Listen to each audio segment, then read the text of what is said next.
Okay, brother, let's wait. Amen.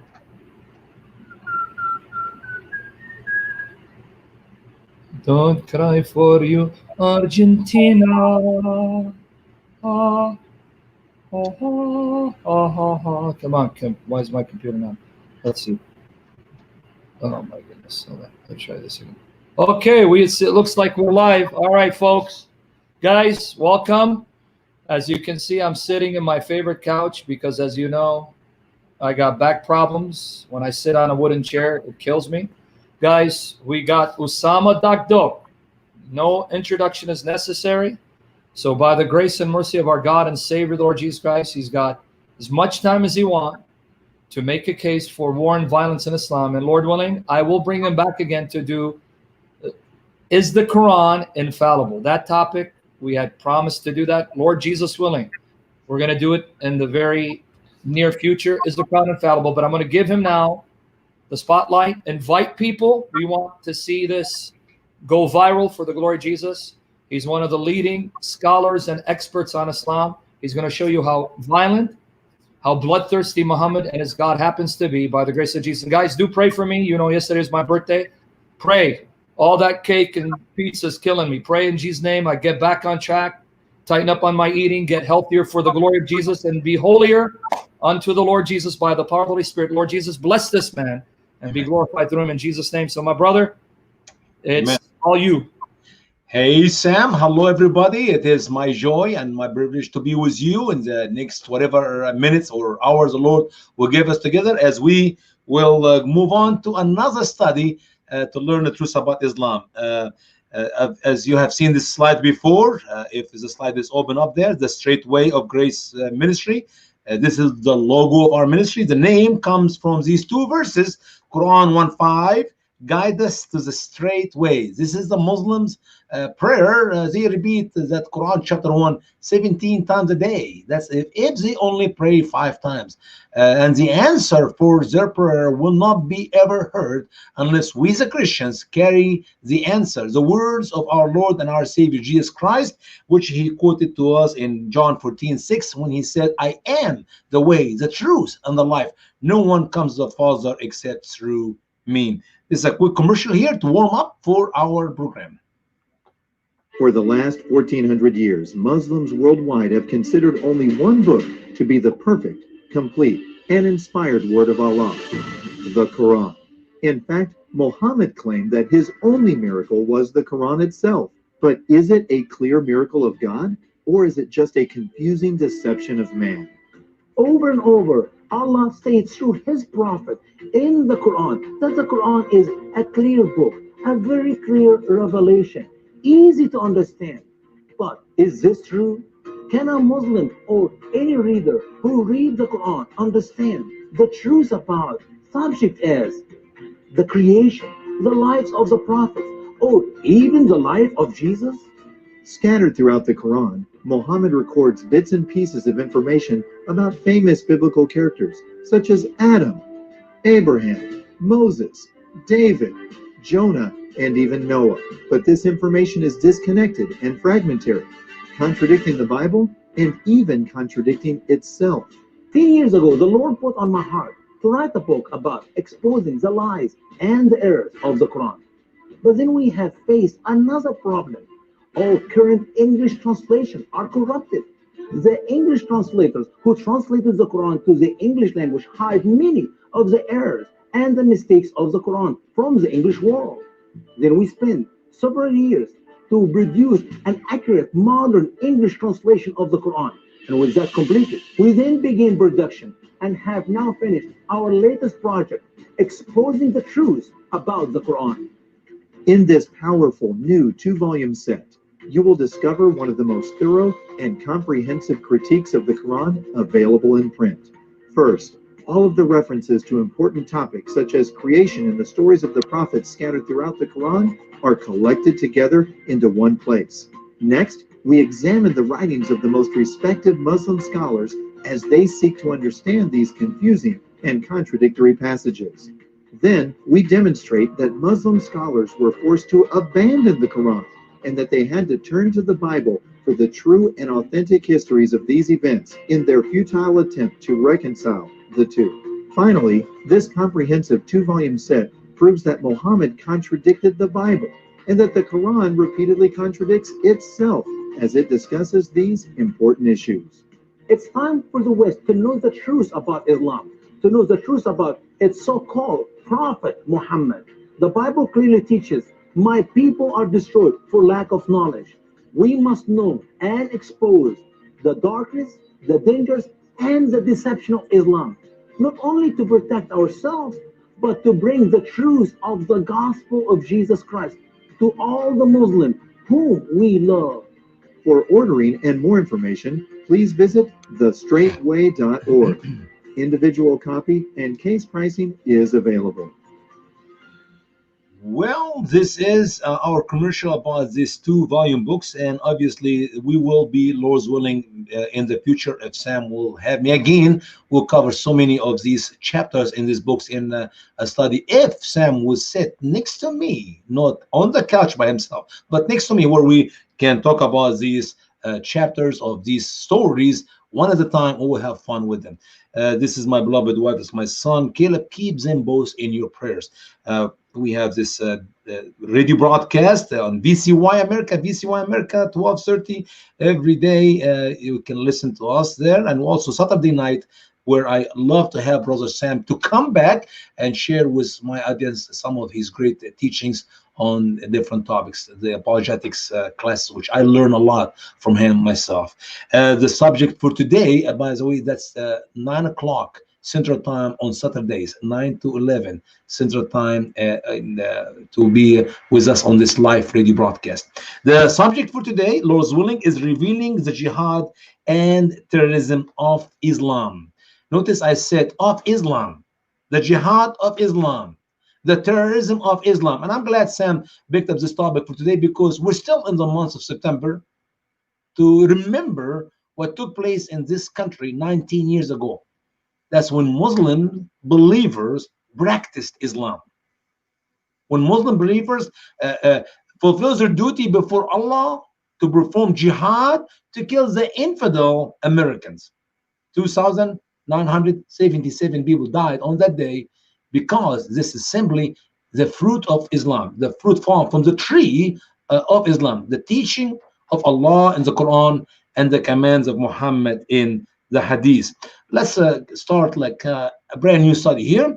We know from the scriptures that Adam and Eve, God created Adam and Eve a good 4,000 years before Christ. All right, let's move on. Then around 2,300 years before Christ, we have a flood. It is the story of Noah, as we know it from the Bible, in a corrupt form, and in the Quran in a corrupt form. As Muhammad copied these stories, as we mentioned previously in this commercial, he corrupted every story. No kidding. Adam and Eve is corrupted. Noah is corrupted. Abraham is corrupted. Okay, Abraham 1900 before Christ, and then Moses, also a story of Moses in the Quran, is corrupted. It's amazing.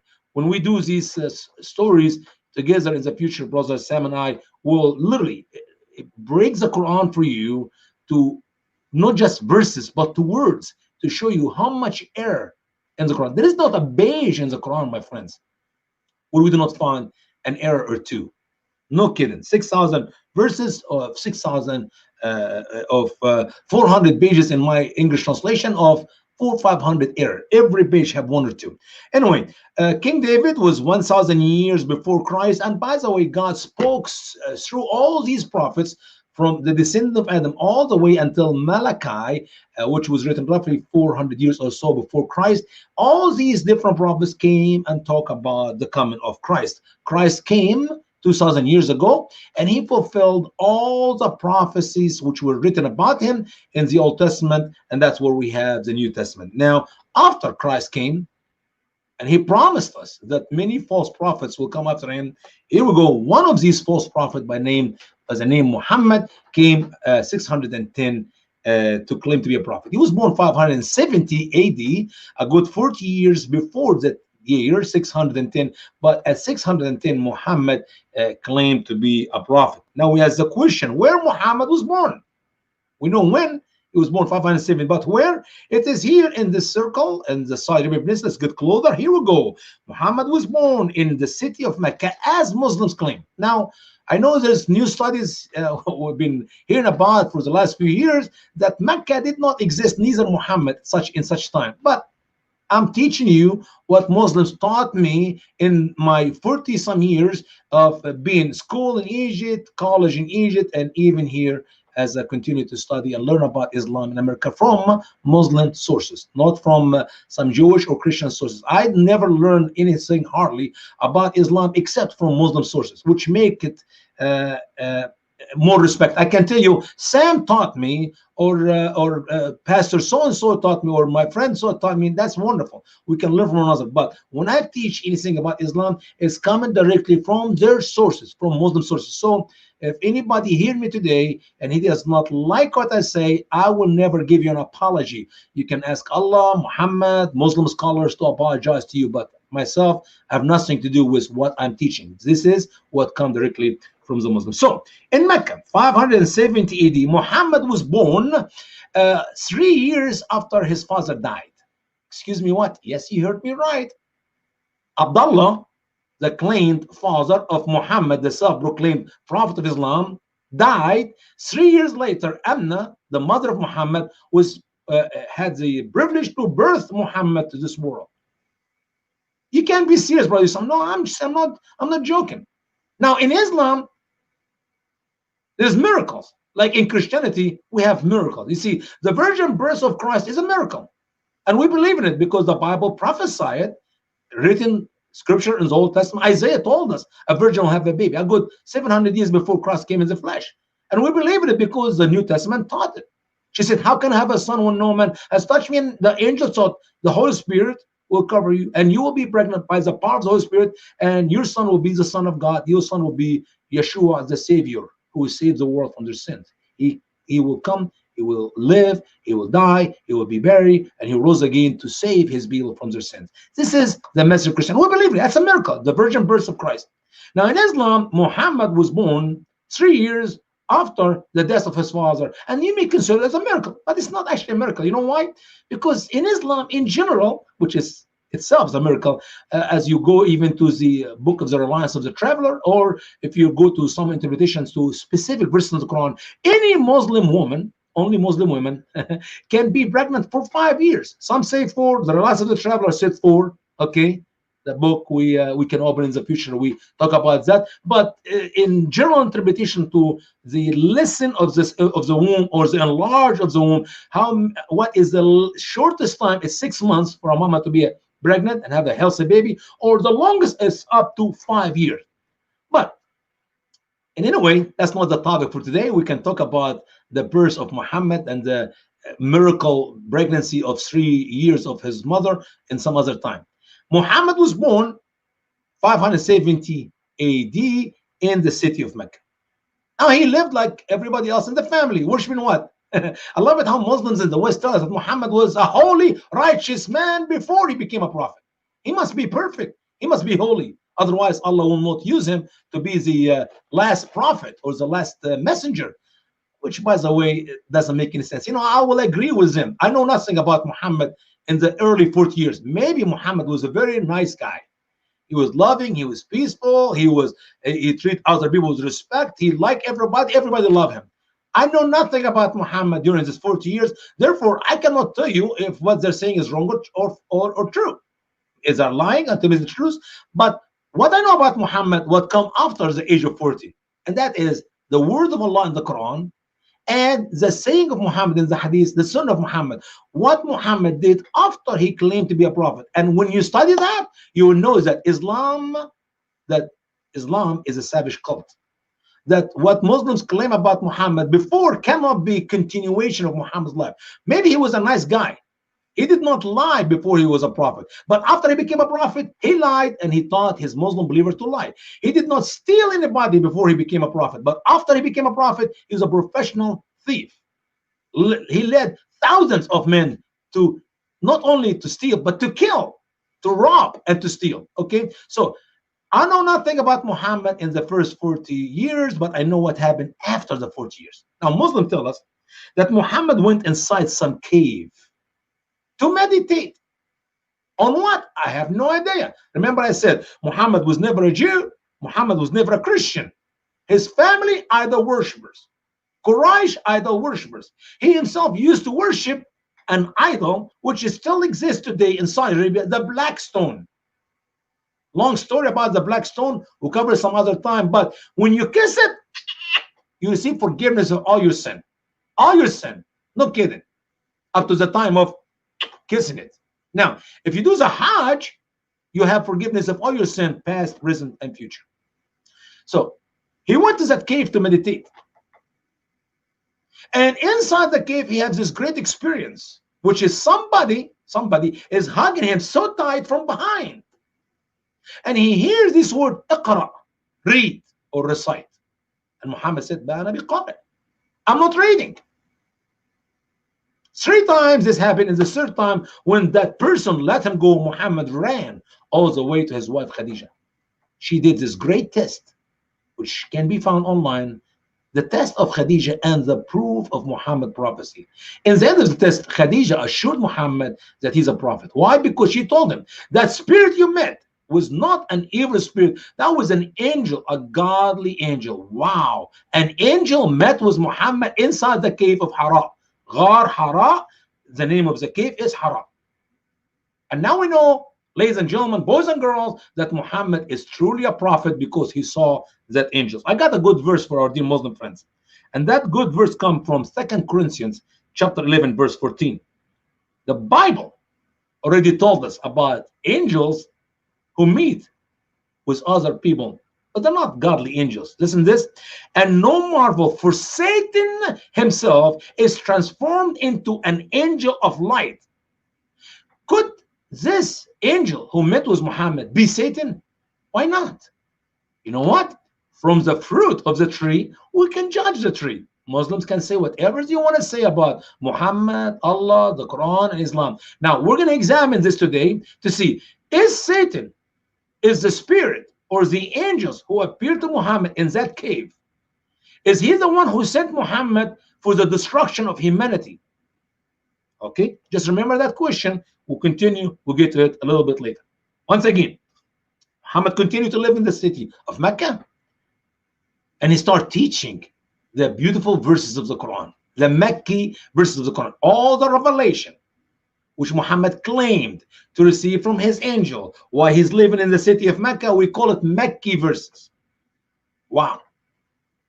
And in these Mecca verses, Muhammad was telling to his people, the Arab, the Bedouin, about these words which Allah gave to him, the sentences, the poetry of the Quran.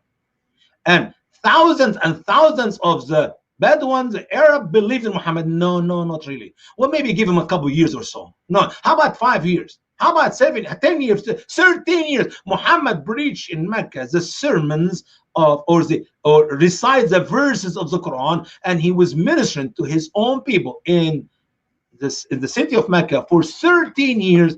And Muslims got us 40, 50. You know what? I'll be generous. 100 people believed in Muhammad. They were not 100, trust me. They were 47 or 50. Okay, I will double it just for the sake of the argument. 100 people believed in Muhammad after 13 years of preaching. Let's see. Let's compare this to the Apostle Peter. First sermon, 3,000 people got saved in 10 years. No. In 10 months. No. In 10 days. No. In 10 hours. No. In less than half hour. He gave us, go read the sermon in the book of Acts, chapter 2. He preached his sermon and 3,000 people got saved. It took them, I mean, I don't know how many hours and hours to baptize all of them, 3,000, but these people got converted. They believed in the message of Christ by the power of the Holy Spirit. They all got saved within a half hour sermon. The sermon of Peter was not half hour, 3,000. The following day, 2,000 more people accept Christ. So 5,000 people in couple sermons. But Muhammad preached, and he did the best thing he can, 13 years. And a good 47, or we say 100, believed in him. Wow. Does he really believe in him? Listen to me. These Arab believed in him. Well, I got a verse for you to read from the Quran. That is Quran chapter 49 and verse 14. Listen carefully. The Bedouins said, "We believed." Say, "You did not believe," but say, "We surrender," became Muslim as a result of fear. And the faith has not entered your hearts. And if you obey Allah and His Messenger, He will not decrease anything from your works. Surely Allah is forgiving, merciful. See, they were not afraid for the first 13 years. Muhammad never forced anybody to accept Islam or to believe in Islam or to say the Shahada. That's why not too many accept. As a matter of fact, as you listen to Imam Omar Suleiman, the big shot speaker in America for the Muslims, he will tell you that most of the people who accept Muhammad in the first 13 years were slaves. Oh, Muhammad bought with his wife money, the rich Khadija money. And by the way, he kept them slave. He never set them free. As Muslim will tell you, well, he used to buy slaves to set them free. No, we know for sure that Muhammad owned slaves until he died. But when Muhammad escaped from the city of Mecca to the city of Medina, he changed the language of his sermons. He changed the language of the word of Allah of the Quran. He changed the revelation of Muhammad. Now it is no longer loving and peaceful, but he became a terrorist. He became a jihadi because Allah said terrorize him and kill them. Engage in war with them. All over the new Medini verses. All the verses which Muhammad claimed to receive from his angel in the city of Medina, we call it Medini verses. And the beauty here is the doctrine of abrogation. We can talk a little bit about it later in another study where Allah abrogate all the soft verses of Mecca by the new verses of Medina. You have to understand with me now.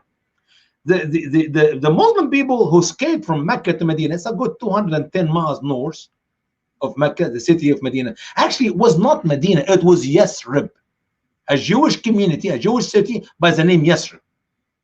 Now, all of them went there. Muhammad and Abu Bakr Siddiq, his father-in-law, this is the man who gave his 6-year-old child to Muhammad as a wife when he was only 51. Now, they both walked from Mecca to Medina. They did not have trucks, U-Haul, or you move it.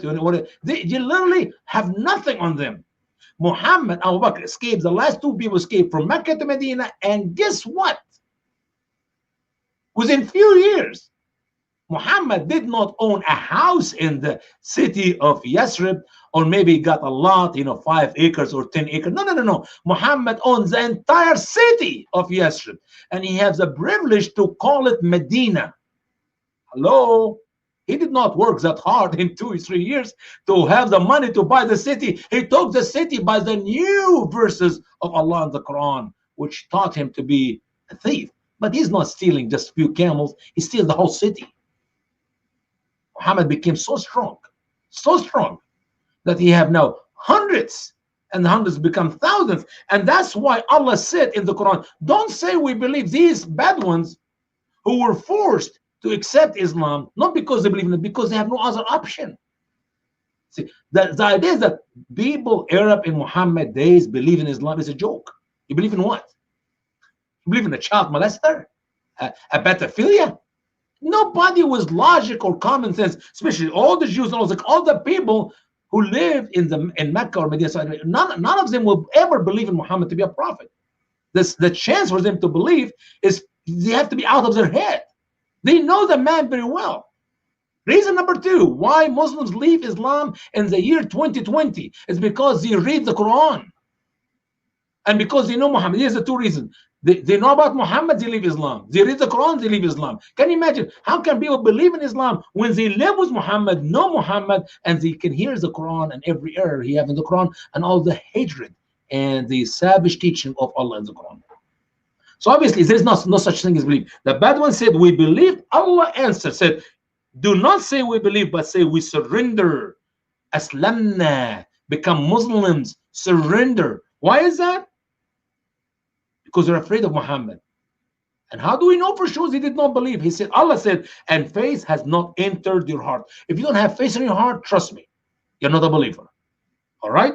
That is the case in the Bedouin. Now, Muhammad died, and he had Mecca 12 armies. And as you see in the map here, these 12 armies spread the loving, peaceful Islam all over the world. They actually went all the way North Africa, start from Egypt to Libya to Tunisia to Algeria to Morocco to Mauritania, down to Sudan to Ethiopia to Somalia. I mean, all these countries you see in front of you, they went all, actually they crossed from Morocco to to Spain, and they took all the way to Turkey, as you see on the red map here. So they're about to take over Europe on the right and the left. How?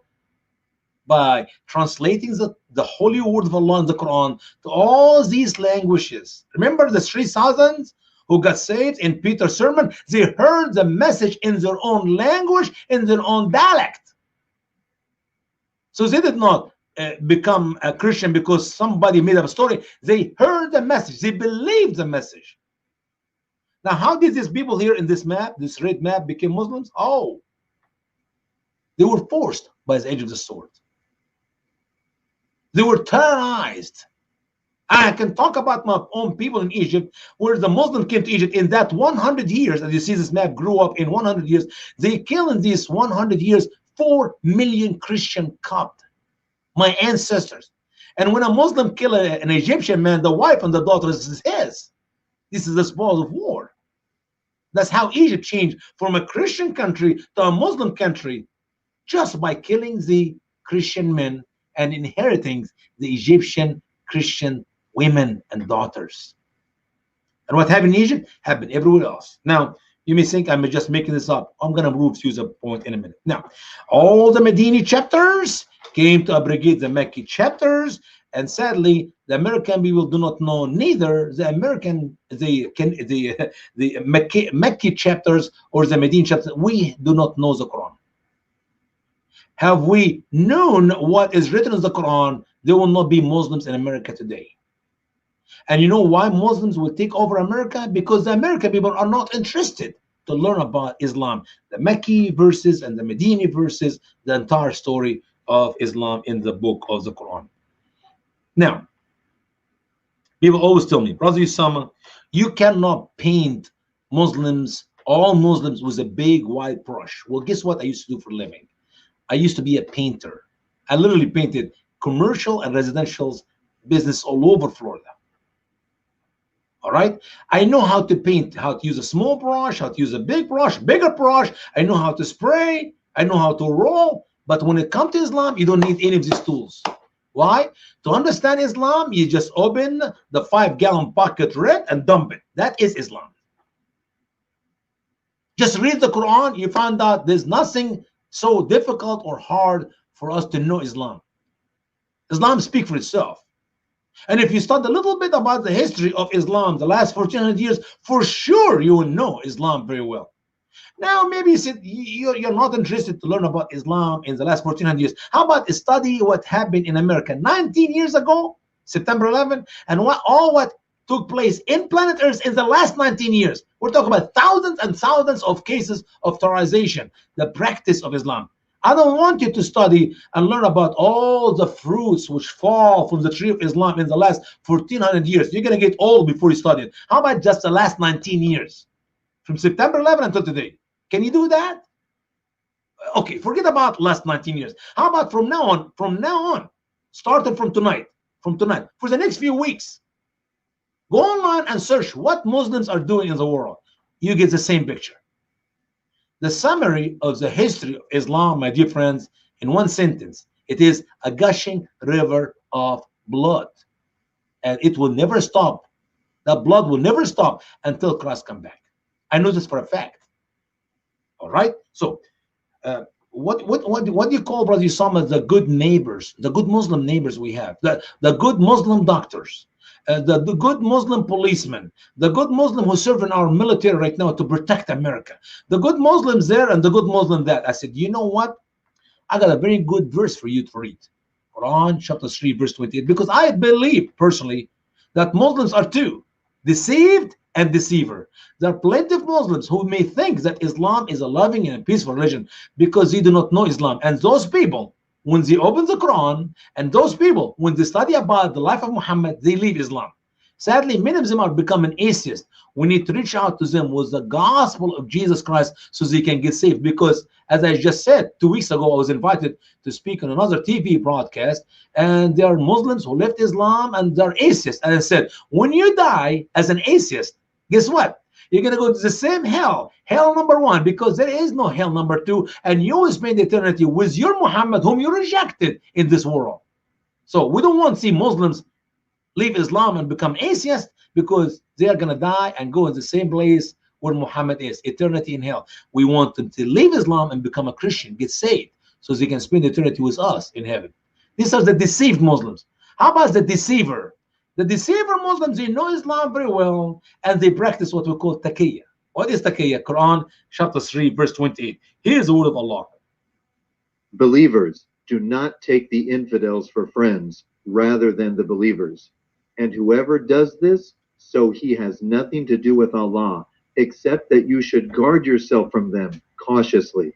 And Allah himself warns you, and to Allah is the final return. Now, when you read my translation, do me a favor. If you ever come to the word except, the word unless, the word but, the word if, the word when, these are my favorite 5 words in the Quran. When you see these words, you put circle around it, okay? And then study before and after, because trust me, there is a contradiction. Something is not right there. If you hear except, but, unless, if, when, you know for sure there's a change of direction. So Allah said here, believers, yeah, these are the good Muslims, not anything but good Muslims. Don't take infidels for friends rather than believers. Now, except, here is the word except. I underline it, I put on a line under it here, underline the word here, but you put circle in your Quran, okay? Except that you should guard yourself from them cautiously. Here's a one time, here's a one exception for a Muslim believer to take an infidel for friend. It is if he or she want to protect themselves from the infidels. Let me read to you the interpretation of the great Muslim scholar Al-Jalain. I know here it's in Arabic. Trust me, take my word for it. What I'm saying is perfect English, what I say right now. And for the sake of time, let's go to the red part here. He said, if you're afraid of them, you can take them as friend. Bil-lisan dun al-qalb. You see here? Bil-lisan dun al-qalb. With your tongue, not with your heart. Excuse me, what? Hey, yes, indeed. Al-Jalalain is telling the Muslim believers how they should take infidels for friends. If they are afraid of them, you take them as a friend with your tongue, not with your heart. And I'm not saying, وَهَذَا قَبْلَ عِزَّةِ الْإِسْلَامِ. And this is before the glory or the might of Islam. Let us hear the second line in the red bottom there. وَيُجْرَى فِي مَنْ هُوَ فِي بَلَدٌ لَيْسَ قَوِيٌّ فِيهَا. And this can be practiced to whoever live in a country is not strong in it. Wow. So with all respect to the good Muslim believers who are not deceived, if you are deceived, I understand. I'm glad you're watching this program, and I'm glad you're going to learn the truth about Islam, so you no longer be deceived. And my heart desire is not for you to leave Islam and become an atheist, but I want you to leave Islam and become a Christian, get saved. All right.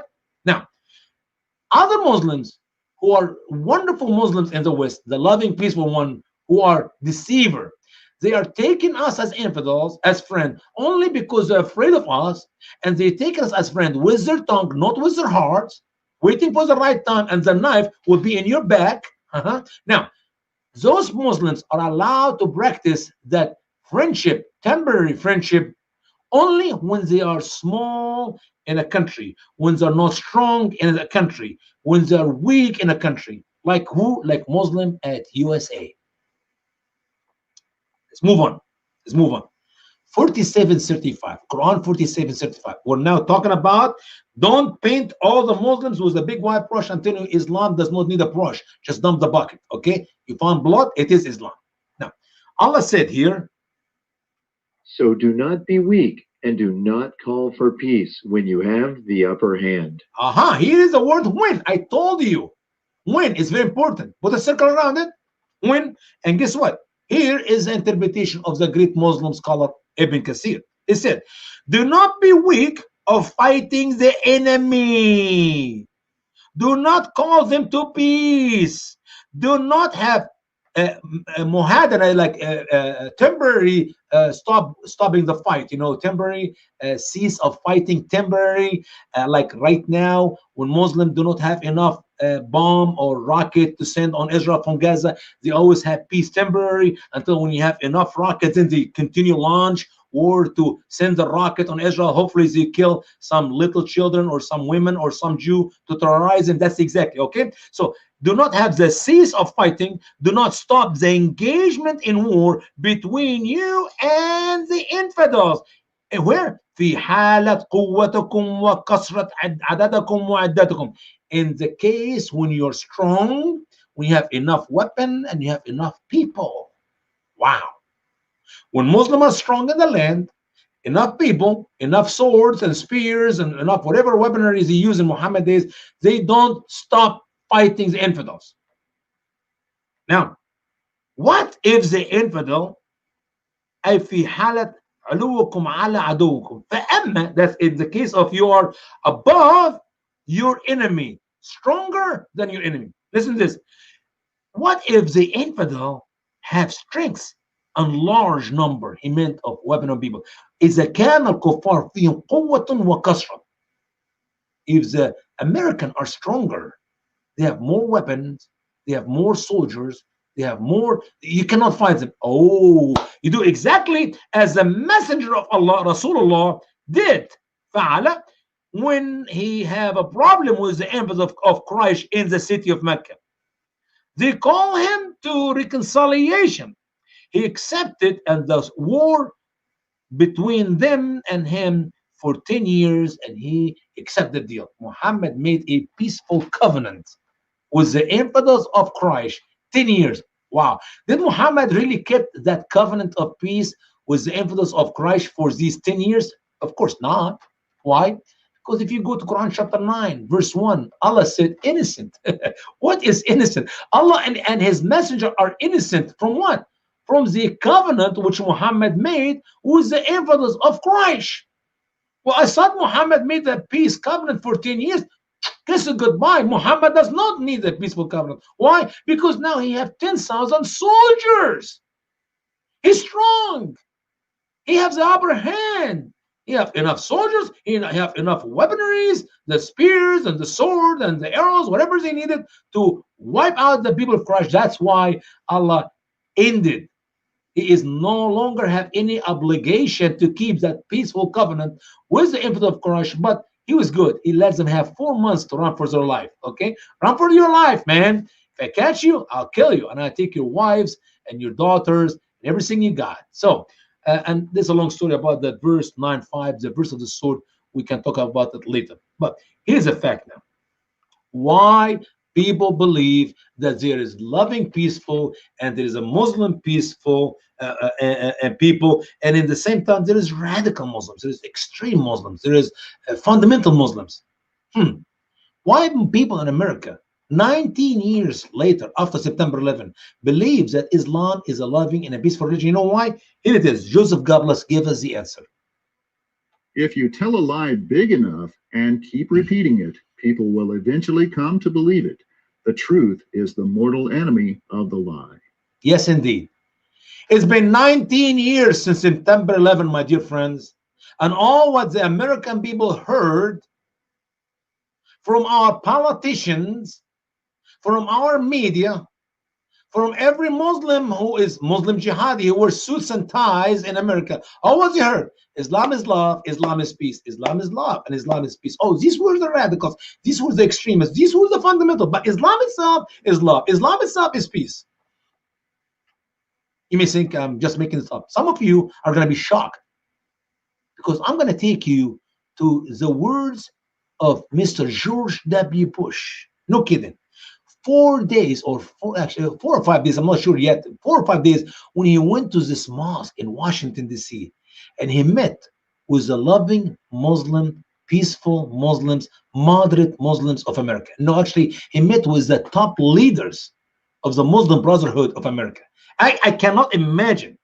I'm trying to figure this out. For heaven's sake, if the people whom Mr. George W. Bush met with are the nice people, moderate, loving, peaceful Muslims in America, who are the radicals? If the leaders of CARE and ISNA and MSA and these are 30 jihad organizations, we know this to be a fact from the Holy Land Foundation trial, from the memorandum which we discovered, and I'll be reading some of it to you tonight if we have the time to get to it. Otherwise, we'll cover it in some other presentation. Where you learn, these are the people who want to destroy the civilization of the West from within. Those are the people who would like to perform jihad in America.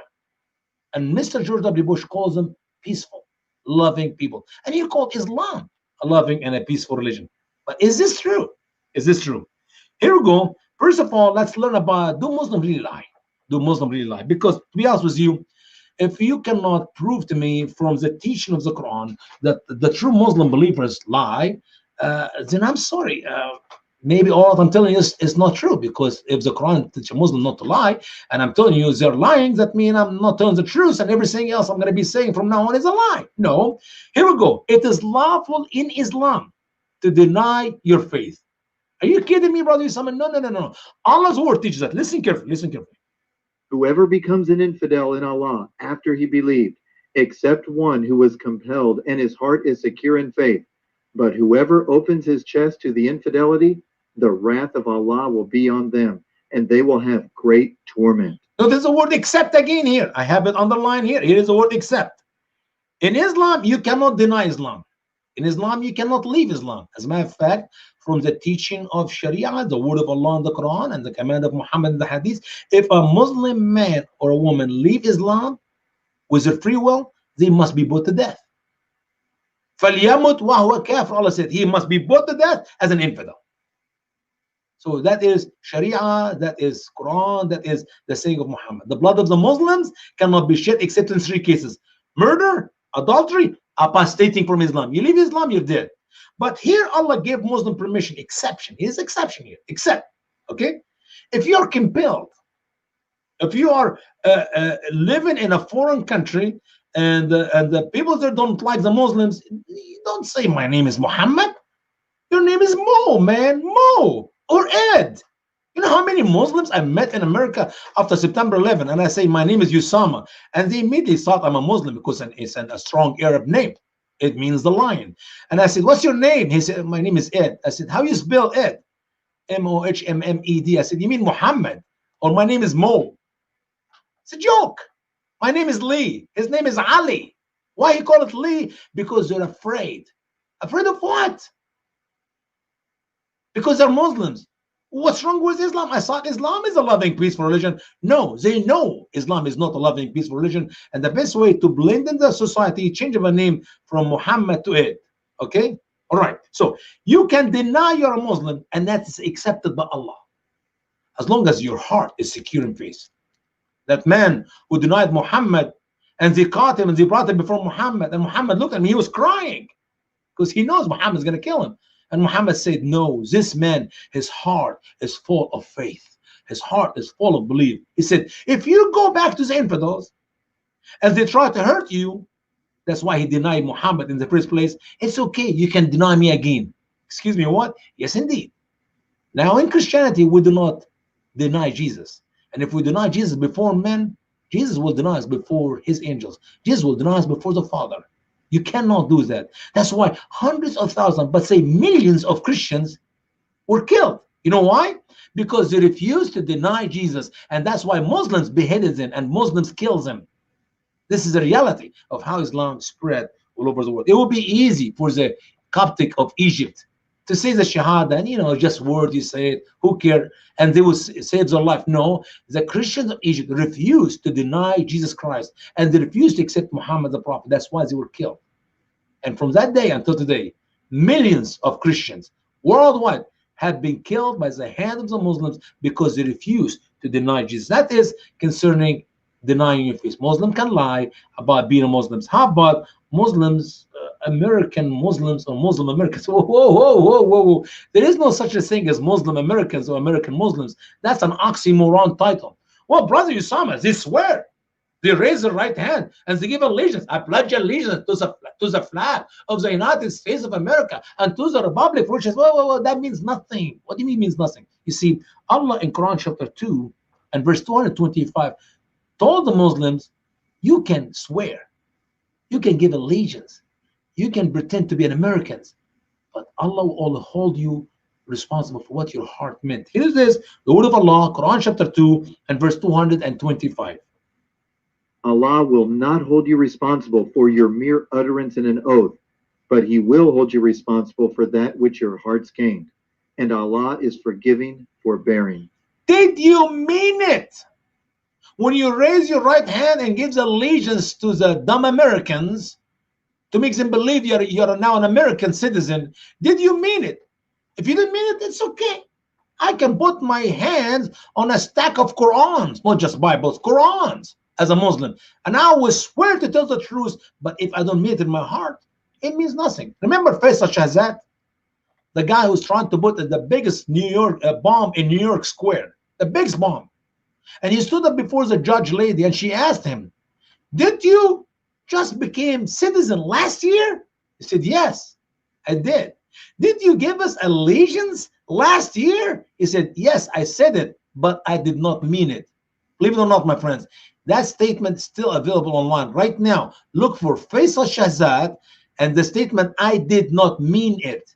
You will find online. But you know how many media covered that statement in America? None. Not even Fox News. None of the liberal media. Why? Because we wonder if they ever say that. How many other Muslims in America gave allegiance to us, but they did not mean it? Trust me, all Muslim believers, unless they are, once again, naive Muslims who say it without really know what they're doing. Because Muslim allegiance is number 1 to Allah, number 2 to Muhammad, number 3 to Islam, number 4 to the nation of Islam, the Muslim Ummah, and then number 5 to his Muslim country. Well, if you know just what Allah and Muhammad said, you can kiss the allegiance to the flag of the United States of America goodbye. So that is concerning Muslim law when they gave an oath. How about Muslim to Muslims? Maybe see here, the first one, Muslims, if they did not mean in their heart, it's okay. This one, Muslims, they give the oath, but that's not, I'm sorry, the first one, here we go one more time. Muslim will deny Allah, they deny Muhammad because they're Kimbels, they're afraid.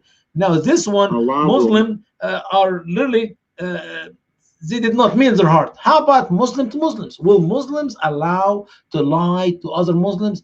My friends, that's one of the great evidence that Allah is Satan, for he is the father of all lies. And Muhammad taught the Muslims to lie all the time to everybody. Here we go, listen. In the hadith, Sahih Muslim, Sahih Bukhari, all the correct hadiths is the saying of Muhammad. Muhammad said what? Muhammad said, it is lawful to lie in 3 cases. A man to his wife that she will be pleased with him, or at a time of war, because war is deception, or to make peace between people. You know, I meet with some naive Muslims who say this to me in the Arabic language, and they cannot hear themselves because they're brainwashed. They will tell you lies in Islam is forbidden, but we only lie in 3 cases. Excuse me, what? Are you hearing yourself? When the Bible said, thou shalt not lie in the Torah, the book of Moses, which Muslims claim to believe in, what that mean, thou shalt not lie? Except in 3 cases. There's no exception in Christianity or Judaism. When Revelation 21:8 said liars will go to hell, that means what? Only in the no, anytime you're not to lie. But Muhammad, the prophet of Islam, here is telling us you can only lie in 3 cases: to your wives, to your enemies, and to your friends. But besides that, you don't lie. And by the way, to make peace between people, he meant Muslim people. If you lie to your wife and you lie to your enemy, you lie to your friends, that is, you lie to everybody. That is the reality about Islam. Now I want you to listen to Mr. George W. Bush in his speech. These gentlemen you see behind him and that lady, these are the leaders of the Muslim Brotherhood of America. There are some of them. Actually, according to the Holy Land Foundation trial, the strategic long strategic goal memorandum, we know for sure that literally 30 jihad organization. But here, Mr. George W. Bush, he only got, 7, 8 guys and a lady. Okay, so listen carefully to what Mr. Bush said, because we're going to find out if he is duped, and is he duping the whole entire country to believe in Islam to be what it is not. I think it's very important. Okay. Thank you all very much for your hospitality. We've just had a wide-ranging discussions on the matter at hand. Like the good folks standing with me, the American people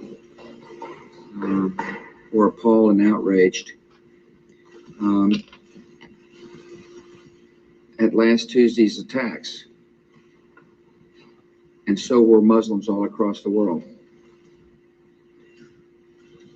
Both Americans, Muslim friends, and citizens, tax-paying citizens, and Muslims in nations were just appalled and could not believe what we saw on our TV screens. That man almost made me so angry when I watched this.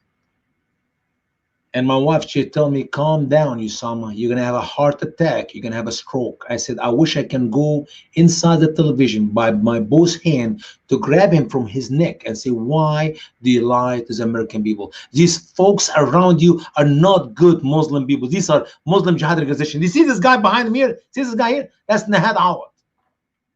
This is a man who's doing everything he can to end our ministry, the Straight Wave Grace Ministry. We fought him already twice, in the south, in the east, and the west. He literally causes hundreds of churches to cancel our meetings all over his country. I have no idea how much damage did he do to me. But all I know is he hates the Straight Wave Grace Ministry, and because we expose him and his religion, his Allah, his Muhammad, his Islam. These are not good folks. Muslims around the world did not cry tears for the death of the 3,000 Americans. As a matter of fact, until today, Muslims around the world celebrate the September 11th. They pass candy to their children. What happened in America is happening around the world. Muslims celebrated September 11th as if it is a great victory. How do I know that? Because guess what? I saw it by my own eyes in Egypt. I saw it by my own eyes in Indonesia. I saw it by my own eyes in Kuwait and Iraq, while in the midst of the war. September 11th is something to be celebrated, because that is a day where Allah killed 3,000 Americans. At least in Indonesia, they used to lie and say 30,000 Americans were killed. Allahu Akbar, Allahu Akbar. The Muslim of Indonesia were celebrating. I said, no, there are only 3,000. They get upset when they know that there's less people died on September 11th. But why did Bush say that? Remember now, this is a lie. He's going to repeat for a good long 7 years. Every speech, I'm going to give you different speeches, but let's continue with this one here.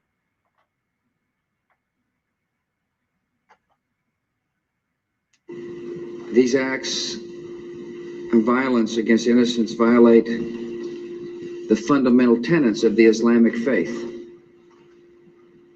And it's important for my fellow Americans to understand that.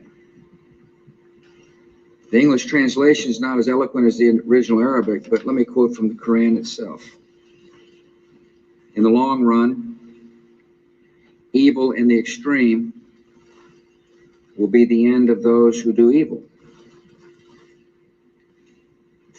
For that they rejected the signs of Allah and held them up to ridicule. Don't you love it? When the President of the United States of America, George W. Bush, reads the Quran for the American people. Does he know what he's talking about? Does he know where this verse come from? Does he know the interpretation of that verse? I mean, for heaven's sake, the same verse he's quoting to make Islam look good, it is the evil of Islam itself. But sadly, the American people listen to the speech from the President of the United States of America from inside the mosque, and now they believe in the Quran. If you do evil, you're an evil person. Really? These acts of violence against innocents violate the fundamental tenets of the Islamic faith. And it's important for my fellow Americans to understand that. The English translation is not as eloquent as the original Arabic, but let me quote from the Quran itself. In the long run, evil in the extreme will be the end of those who do evil. Now let me read you Quran chapter 30 verse 10. You heard what the president said? Now let me read you the true English translation of that verse. Then evil was the end of those who did the evil because they denied Allah's verses. Not Allah's science, Allah's verses. And they were scoffing at it. That's not what Mr. Bush said. For you to deny the word of Allah, the Quran, and for you to mock it, that is the evil. And what is the punishment for those people is to be put to death. Says who? Says Muslim scholars. So that useful idiot, Mr. George W. Bush, who knows nothing about the Quran, quoting a verse from the Quran. I don't know what translation he was reading, but it's a sugar-coated one. And he's trying to tell us that what happened on September 11 is evil. And those who did that evil will be punished by Allah. Wow. Excuse me, Mr. Bush.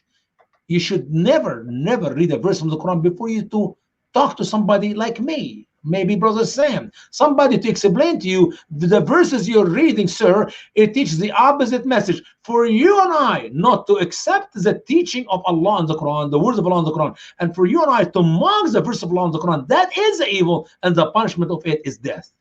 So that verse, Quran chapter 30, verse 10, it teaches the opposite of what Mr. George W. Bush quote to the American people. And I'm amazed. How in the world you can find a verse in the Quran teach love and peace unless you twist it or you find some verse which we do not know what it means and make up a meaning for it. Yeah. Thank you so much, Mr. Bush. You did a great job. Well, let's continue with the next slide here. The face of terror is not the true faith of Islam. That's not what Islam is all about. Islam is peace. These terrorists don't represent peace. They represent evil and war. When we think of Islam, we think of a faith that brings comfort to 1 billion people around the world. Billions of people find comfort and solace and peace. And that's made brothers and sisters out of every race. Out of every race. Wow. Allahu Akbar, Mr. Bush. Allahu Akbar. Sir, I wonder, when did you say the Shahada? If you have not said it, have anybody help you, encourage you to say it? Because, I mean, here it is. Islam means peace. You know what's amazing? After that speech, Muslims start quoting Prophet George W. Bush, because they could not find a verse in the Quran to support Islam is love, Islam is peace. They're quoting Prophet George W. Bush. And I said, excuse me, George W. Bush, time out, time out. George W. Bush is not a prophet. He's a president, an ignorant president when it comes to Islam. He did not even do what Thomas Jefferson did 210 years ago. So when Thomas Jefferson got the situation with the pirates, the Muslim pirates, he wanted to learn about Islam. He read the Quran. That's why he went in war for 5 years with Morocco, Algeria, and Tunisia, and Libya to the shore of Tripoli. That's how far the war went, for 5 years. But Mr. George W. Bush did not bother to read the Quran. He just asked one of these good fellow Muslim jihadi who surround him to write him a speech. Oh, I will read it. I'll be honored to read it. Islam is peace. Islam is not peace, okay? The face of terror is not the true faith of Islam. America counts millions of Muslims amongst our citizens. Yes. Bismillah ar-Rahman ar-Rahim. With Allah's name, the merciful benefactor, the merciful redeemer. Assalamu alaikum. And that greeting means peace be unto you. We are Muslims. The root word is peace. We say to each other, Assalamu alaikum. The root is peace. And we practice the religion, Al-Islam is peace. We're here to also, especially to those victims and to the families of those victims and to all America, to let them know we're also shocked and dismayed by the events, and dismayed especially that it should be associated with a religion that has only peace as its ultimate aim. I am here with other representative members of the Muslim American community, and we are part of the fabric of America. And we have contributed, as our president has said, in so many ways. We also would like to say to our president, we appreciate him taking the time, certainly probably one of the busiest men now because of the recent events, taking his time to be with us and to take the moments he has already shared with us to express his concern and to be here less than a week away from the tragic event. He's still taking time to be with us, to come here in Washington, D.C., and his first time here to visit a mosque. Thank you, Mr. President. I wonder what was going on in his thinking was when this wonderful Muslim imam speaking about Islam is peace and we contribute in America and we live peace and assalamu alaikum, assalamu alaikum. You know what? Every time I do a debate with a Muslim man who say assalamu alaikum, I say, stop me, excuse me, time out here. Why do you say assalamu alaikum to these infidels? You're a good Muslim, don't you? You know you're not supposed to say assalamu alaikum to this Muslim. And I wonder what was thinking, what he was thinking. I can see in his face. If I play this video again for you, he's like going in circles. The man was lost. The president of the United States of America is lost. He's inside the mosque to kiss up for the Muslims. Why? He's lying to the entire country. What a golden opportunity he wasted. Listen to this. Here's the word of Muhammad. In Sahih Muslim, in Sahih Bukhari, Tafsir Ibn Kathir, any source you want. Muhammad said what? Do not initiate the salam to the Jews and Christians, and if you meet any of them in a road, force them to its narrowest alley. So how can Islam be a religion of peace when Allah in the Quran and Muhammad in the Hadith order the Muslim believers not to initiate peace with us? The Jews and the Christians, the nearest to the Muslims. Why? Why George W. Bush lied to the American people? Why George W. Bush repeated these lies for 7 years to tell us that Islam is what it is not, but the opposite? Why? Another speech from Mr. Bush. Another speech. As we work together to defeat the terrorists, we must be very clear about the enemies we face. The killers who take the lives of innocent men, women, and children are followers of a violent ideology very different from the religion of Islam. These extremists distort the idea of jihad into a call for terrorist murder against anyone who does not share their radical vision, including Muslims from other traditions who they regard as heretics. Their strategy will fail. Many Muslim scholars have already publicly condemned terrorism, often citing chapter 5, verse 32 of the Quran, which states that killing an innocent human being is like killing all of humanity, and saving the life of one person is like saving all of humanity. Well, I'm going to get to that verse in a minute here, 532, but before that, Mr. Bush is telling us that these radical Muslims kill other Muslims. They kill everybody. They kill the Jews, they kill the Christians, they kill Muslims, they kill their own family. They're radical, they're extremists, they're fundamental. Excuse me.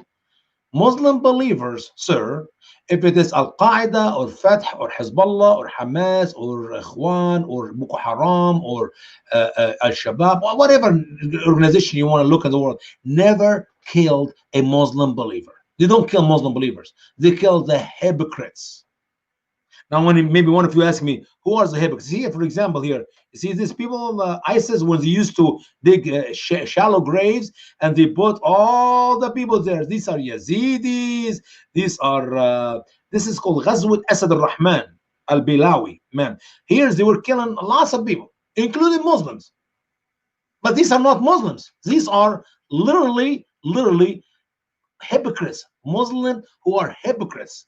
Now, we ask a question, who are the hypocrites? How do I know if a Muslim in front of me is a good Muslim believer or a Muslim hypocrite? How do I know?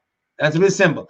The answer is in the word of Allah. Quran chapter 3, verse 167. Listen carefully now to the word of Allah. Quran 3, 167.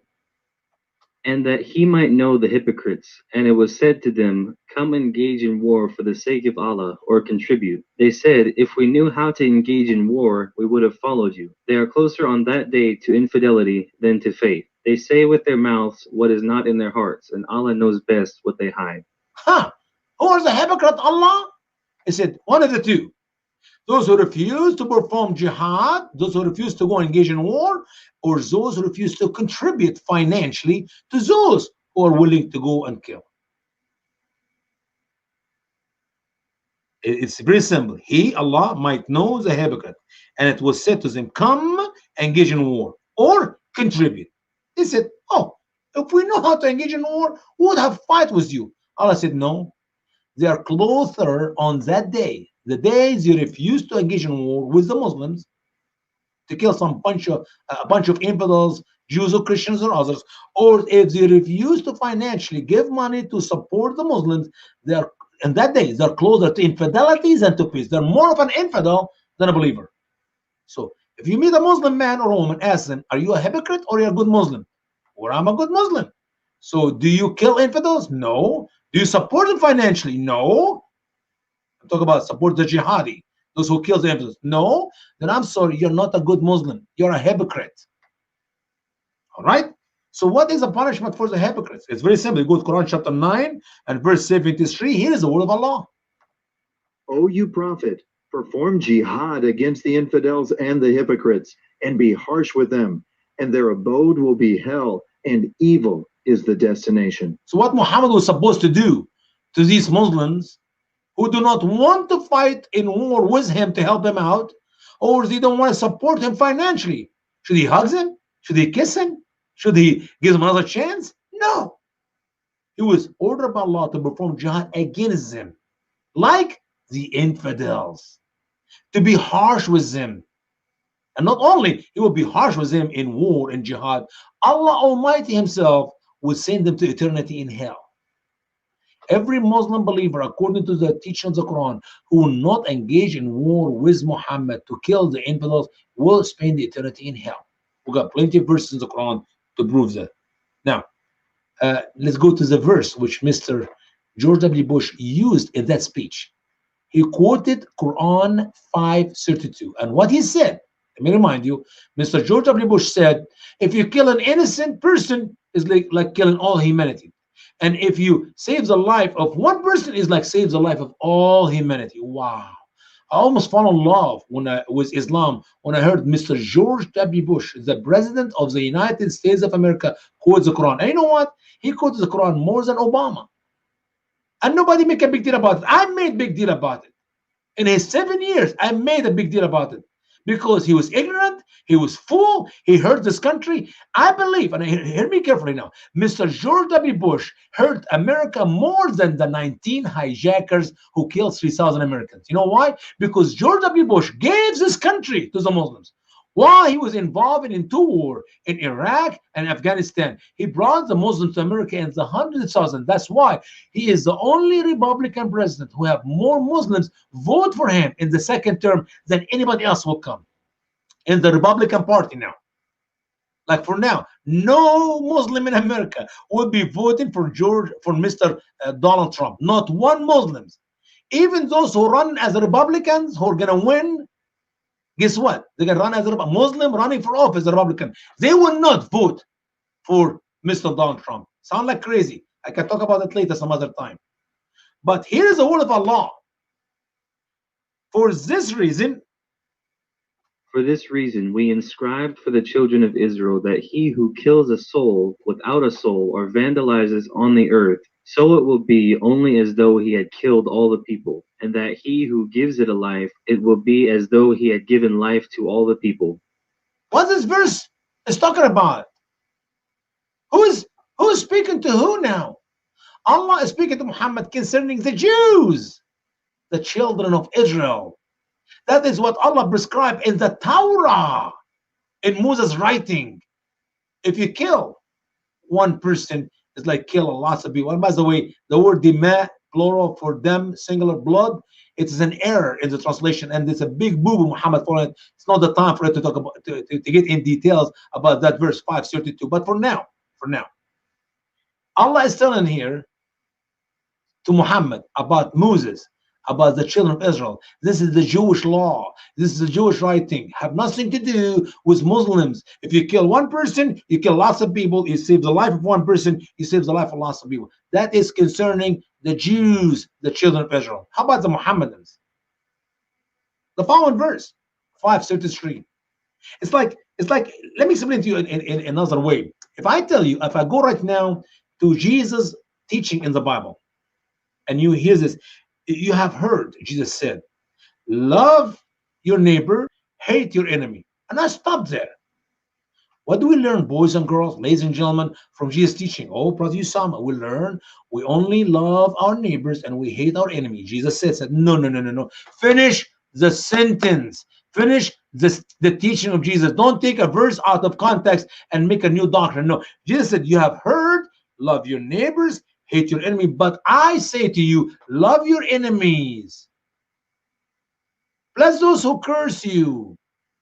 If your enemy is hungry, give him something to eat. If they're thirsty, give him something to drink, that you may become like your Father who is in heaven, who brings the rain on the wicked and the good, who brings the sunshine on the evil and the righteous. That is what Jesus is saying. You cannot take the first half of Jesus' teaching and say, that's what Jesus said. Love your neighbors, hate your enemy. No, no, no, no. Jesus taught us. This was the Old Testament. This is the law, the justice law according to the Mosaic writing. But Jesus wants us to love everybody. Even our enemy? Yes, indeed, even our enemy. So, Mr. George W. Bush, you quoted the verse, not the full verse, have nothing to do with Muslims and Islam. Why Muslims remove this red statement? For this reason, we inscribed for the children of Israel. Because if I quote that portion in the verse, you know that that verse have nothing to do with Muslims and Islam. This have nothing to do with the Muhammadans. Here's what Muslims believe. As I said, it was, you have heard, but I say to you, it's the same thing in the Quran here. It was written for the Jews not to kill innocent people, but I tell you, here's Allah speaking to the Muslims, what Muslims should do to the Jews and the Christians and anyone and everyone who refused to submit to Islam. Here's the word of Allah, 5:33. Surely the reward of those who war against Allah and His Messenger and go to vandalize on the earth is only they that will be killed or crucified or have their hands and legs cut off on opposite sides, or they will be banished from the earth. This is their disgrace in this world, and in the hereafter they will have a great torment. And when ISIS practices that verse, 5:33, the Muslim world says these are not good Muslims. Why? Because they kill innocent people. Hello? 5:32 for the Jews, 5:33 for the Muslims. You can crucify them, you can kill them, you can cut their head, behead them, you can cut their hand and legs from opposite side, you can banish them from the earth, and that's exactly legal. This is exactly the word of Allah in the Quran. That's exactly what every Muslims ought to believe and practice. So let's move on to Mr. George W. Bush. That is his first speech in the State of the Union to the American people now. That is serious matter. Here we go. I also want to speak tonight directly to Muslims throughout the world. We respect your faith. It's practiced freely by many millions of Americans and by millions more in countries that America counts as friends.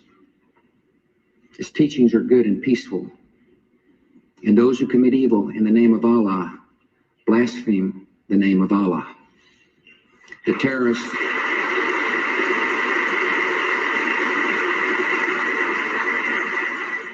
Everybody clap hand. The House Speaker clap hand. The Vice President clap hand. The entire country clap hand. Why? Because Bush lied again. He said Islam is faith. I'm sorry, Islam is not a faith, Mr. President. Islam is a savage cult. And you're duped by the lies you've been taught, and now you repeat over and over and over again to the American people, even in the State of the Union address. Islam is not a faith, it's a savage cult.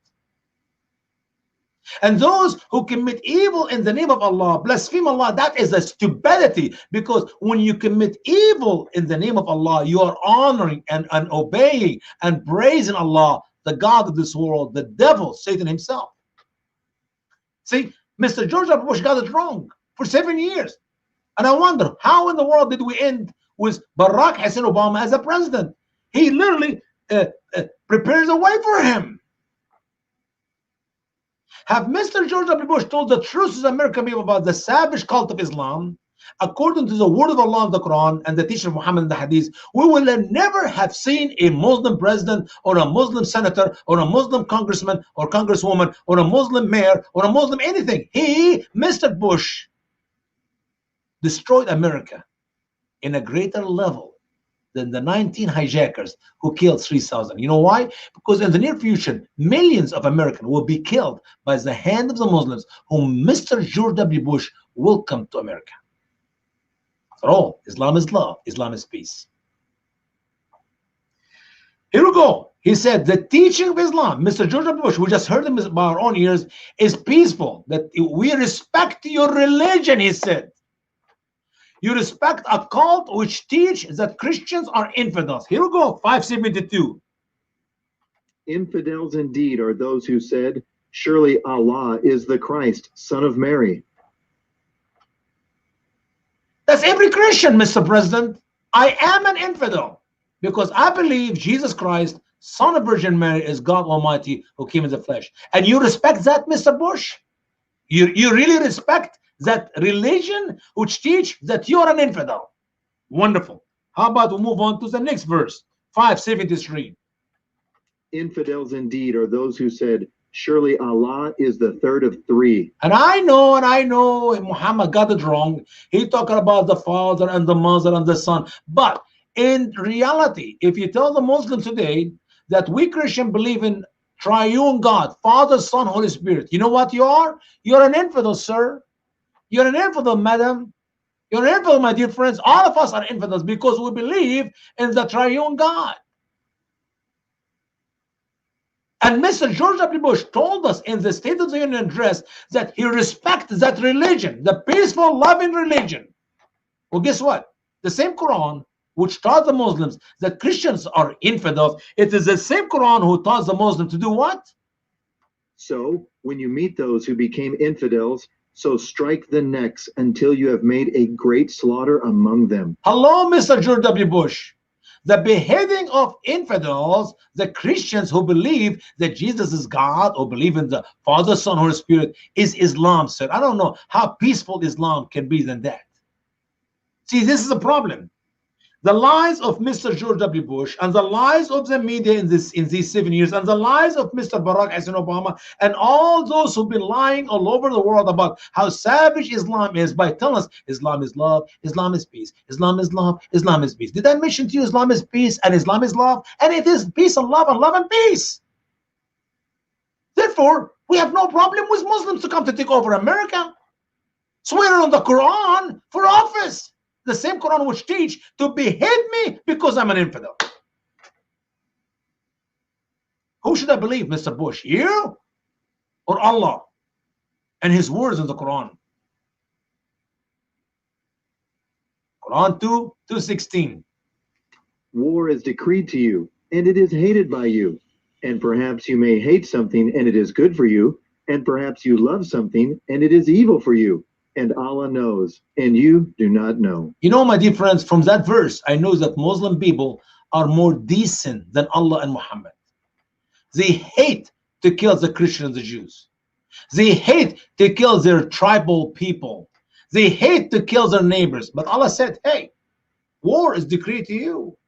Perhaps you hate something and it's good for you, and perhaps you love something and it's evil for you. Allah knows, you don't know. Just do it anyway. Kill yourself, some Jews and some Christians. Because Islam is love, Mr. Bush.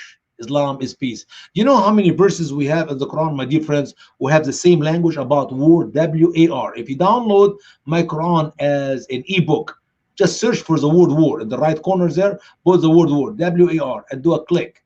79 verses, my friends.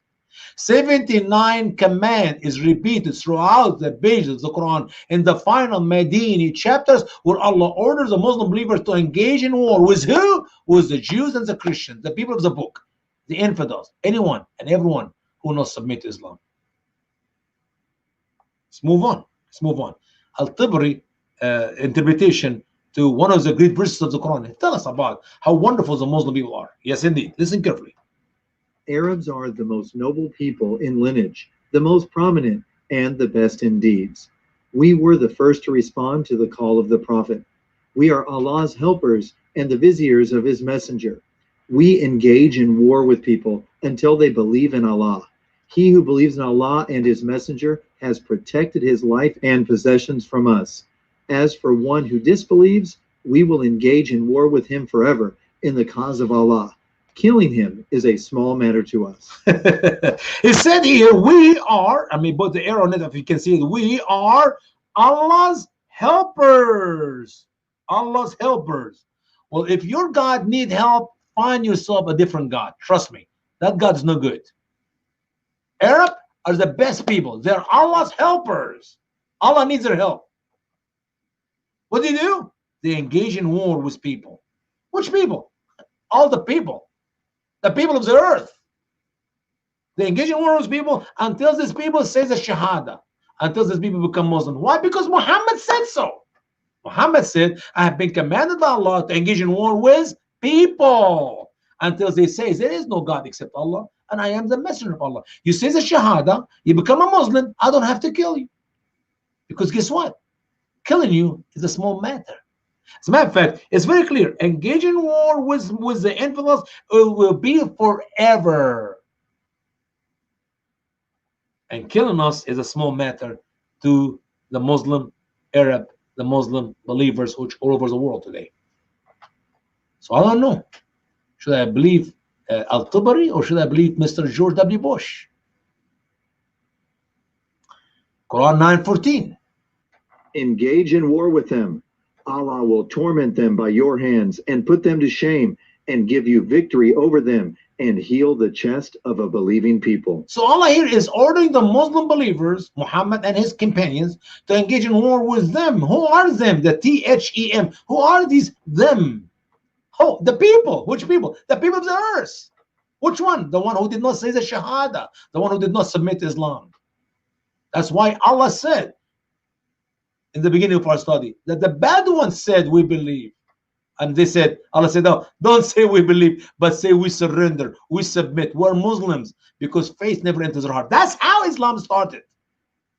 They were fighting and killing people right and left. The war was big, and everybody had no choice but to submit. Otherwise, they'd be killed. 9:5, the verse of the sword. That's one of my favorite verses. That verse Allah used in the Quran to abrogate, to cancel, to erase, to delete, to replace 124 previous verses, Mecca verses. And which verses Muslims like to quote in America? The Mecca verses. What about the Medini verses? What about the final word of Allah? We're not going to read it. Why? Because it will make Islam look bad. After all, Bush said Islam is love, Islam is peace. 9:5, the verse of the sword. Allah said what?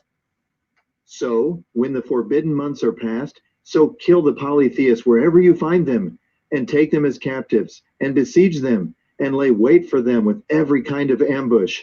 So, if they repent, and perform the prayer, and give the legal alms, so leave their way free. Surely, Allah is forgiving, merciful. Ladies and gentlemen, the answer is very simple. Choose one of the following. We're going to kill your husbands and your boys, a grown-up one, or, well, I tell you what, you can be taken as captives and slaves, or I tell you what, here's the third option. Just convert to Islam. Repent. We'll kill you, take your wife and children as concubine slaves, or you convert to Islam. Which one of the following three choices you would love to pick up for your family? Americans. Because guess what? It sounds like a joke. It sounds like this is impossible. This will never happen in America. Believe me, the way Muslims grow in the West, the way Muslims grow everywhere. Remember Mr. Bush here, that was 19 years ago. He said, over 1 billion Muslims. Now we're 1.8, almost 2 billion. Guess what? In another 20 years, it will be 4 billion. They double their number every 10 years, my friends. So the few Muslims we have in America will not be few Muslims for a long time. Some days you will have the upper hand, especially if you elect yourself a good liberal president who will bring you a few millions in no time. The prime minister of Germany brought what, 2.3 million refugees to Germany in 2.5 years, 3 years. Can you imagine if Joe Biden become our president? And he would just bring to every state in America, say 1 million. He's not going to do like Marco Anglo, the prime minister of England, of Germany. He'll be a smart man. Only 1 million for every state, so you will not feel it. Mr. Joe Biden in 4 years can bring 50 million Muslims in America. And trust me, he will remove these walls or just leave the door open for them to come illegally from the north, from Canada, from the south, and it will be beautiful. You can have 100 million Muslim in America in one term of Mr. Joe Biden. Which means what we're talking about here, Quran chapter 9, verse 5, will not be practiced in America 40 years from now or 30 years from now. It'll be practiced in America 4.5, 5 years from now. There'll be 50, 60 million plus the 10 we got, 70 million. Kiss America goodbye. If you think Black Lives Matter are really dangerous, they're a drop in a bucket compared to what the Muslims will be doing in this country. They will burn your homes without even a second thought. They will commit suicide for Allah. So far, I have never heard yet that the Black Lives Matter and all these groups join them, any of them commit suicide for their team or for their name or for their organization. But Muslims, they do a lot of suicide bombers. So even if a cop shot a man, his body will explode and he kill 100, 200 people around him. All right, let's move on. So here is 9:5, the verse of the sword. 9:29. Engage in war with those who do not believe in Allah and in the last day, and do not forbid what Allah and his messenger forbid, and do not believe in the religion of the truth among those who have been given the book, until they pay the tribute out of hand, and they are subdued. Yes, indeed. 9:29 is written for us, Jews and Christians. They are ordered by Allah to engage in war against us until we pay the jizya. And trust me, that jizya, they're not going to take for a long time, because you know what? There is also some error, some contradiction between some Muslim scholars and scholars. 9:5 abrogate 9:29. Or maybe just because Muslims are going to be so powerful in the earth, they care less about taking a jizya from your hand and you're subdued. They just take everything else you got. Why do I need to take $50 out of you if I can take your million? They're savage cults. 9:5 is a better verse to the Muslims than 9:29, especially when Muslims have the real upper hand. Now, these are only 5 verses where the word war is mentioned in the Quran. You need to download the entire Quran so you can read the other 74 verses I missed. Okay, there's 79. I quote you 5. There's 74 left. Help yourself. Look for the word war. Why the violence? Why we do have violence in the world in the last 19 years? I told you, forget about the previous 1400 years, just the last 19 years, from September 11 until today. Why we have the violence? Here, the media in America give us the answer. Here we go. Reasons given to explain Muslim violence. Self-radicalized. Ooh, don't you like the word self-radicalized? See, these are not Muslim believers. These are just self-radicalized. The radical who made themselves radical. This have nothing to do with Allah, have nothing to do with Muhammad, have nothing to do with the Quran or the saying of Muhammad in the Hadith. This is just self-radicalized group. Don't you love it? Now let's listen carefully now. We need to know these reasons so we can take care of it, so we can fix it, so we'll have no problem in the future with our loving, peaceful Muslim friends. Okay? Here we go. Reason number 1. 1. These people are uneducated. Ooh, maybe that's why John Kerry, under Barack Hussein Obama as a Secretary of State, he would like to spend a few hundred millions instead of we spend billions or trillions in war. See, if we educate the Muslims, open colleges, schools all over the world, maybe bring millions of them to America to educate them in our colleges in America. If we educate them, we get rid of the radical movement. Don't you love that? Now, what the stupid media in America do not know, that you cannot be a member of the Muslim Brotherhood of Egypt, for example, unless you get to college. High school kids, they're not welcomed because you're not educated enough. As a matter of fact, if you investigate the leaders of the Muslim jihad of the world, they all have doctorate degrees. They all have engineering. Usama bin Laden is an engineer. It's not some guy coming from behind a cow or a camel drinking her urine. No. He's a very smart, he's an engineer. Most jihadi organizations are, I'm talking about the leader, are very educated. with high degrees. And here's another proof. There are plenty of people who cannot read and write. They are Abiyad word. We say white like flour. They have no idea. If you give them Arabic, English, they will not know the difference between Arabic and English. And they are Christians, and they are Jews, and they are atheists, and they are Buddhists, they are agnostic from all different religions of the world. And not one of them will perform the jihad of Islam, even though they cannot read and write. So if the reasons why we have violence because people are uneducated, you should have similar to the Muslims among all other people groups and other religions in the world. No, it's not. Only Muslims. And once again, they are very educated. Very educated. Let's go to reason number 2. 2. These people are poor. Oh, yes, indeed. Obama would love to give money, and the liberals would love to give money to all the poor countries around the world, especially our Muslim friends, because if we take care of their financial need, they will not hurt us, because they will not be radicals. Really. Once again, Bin Laden, $30 million cash. We freeze $30 million of his money in America alone. Only God knows how much money he has. Muhammad Atta, $20,000 cash in the trunk of his car. I do not know which one of you have 20,000 penny, not dollars, penny in your trunk. I will come and clean your car and I'll take your 20,000 penny. There are plenty of people who are poor around the world who will never do the evil acts of the Muslims. So the idea is that they are not educated, the idea is that they are poor, that is nonsense. Most radical, extremist, fundamental Muslims who do these evil acts, the violence acts, are very rich, from very rich families. They have money on their own, and they are very educated. We can give you hundreds of examples of these people around the world. Third reason. 3. These people are mentally ill. Don't you love it?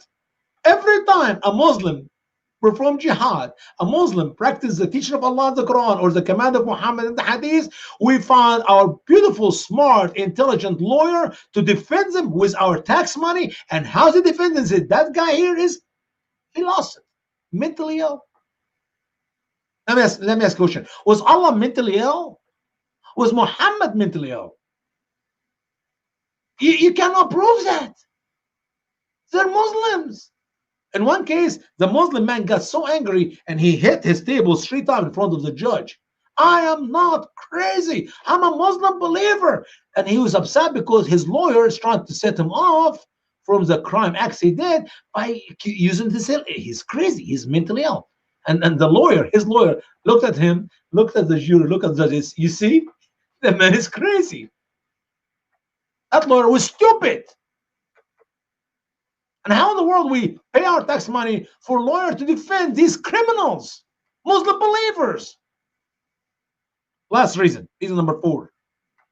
4. These people misunderstand and distort Islam. Don't you love that good excuse given by all Muslims? I love it when Muslim imams who memorize the Quran, who knows the true interpretation of the Quran by all Muslim scholars, who will tell me, sir, you're taking this verse out of context. Sir, you misunderstand the verse.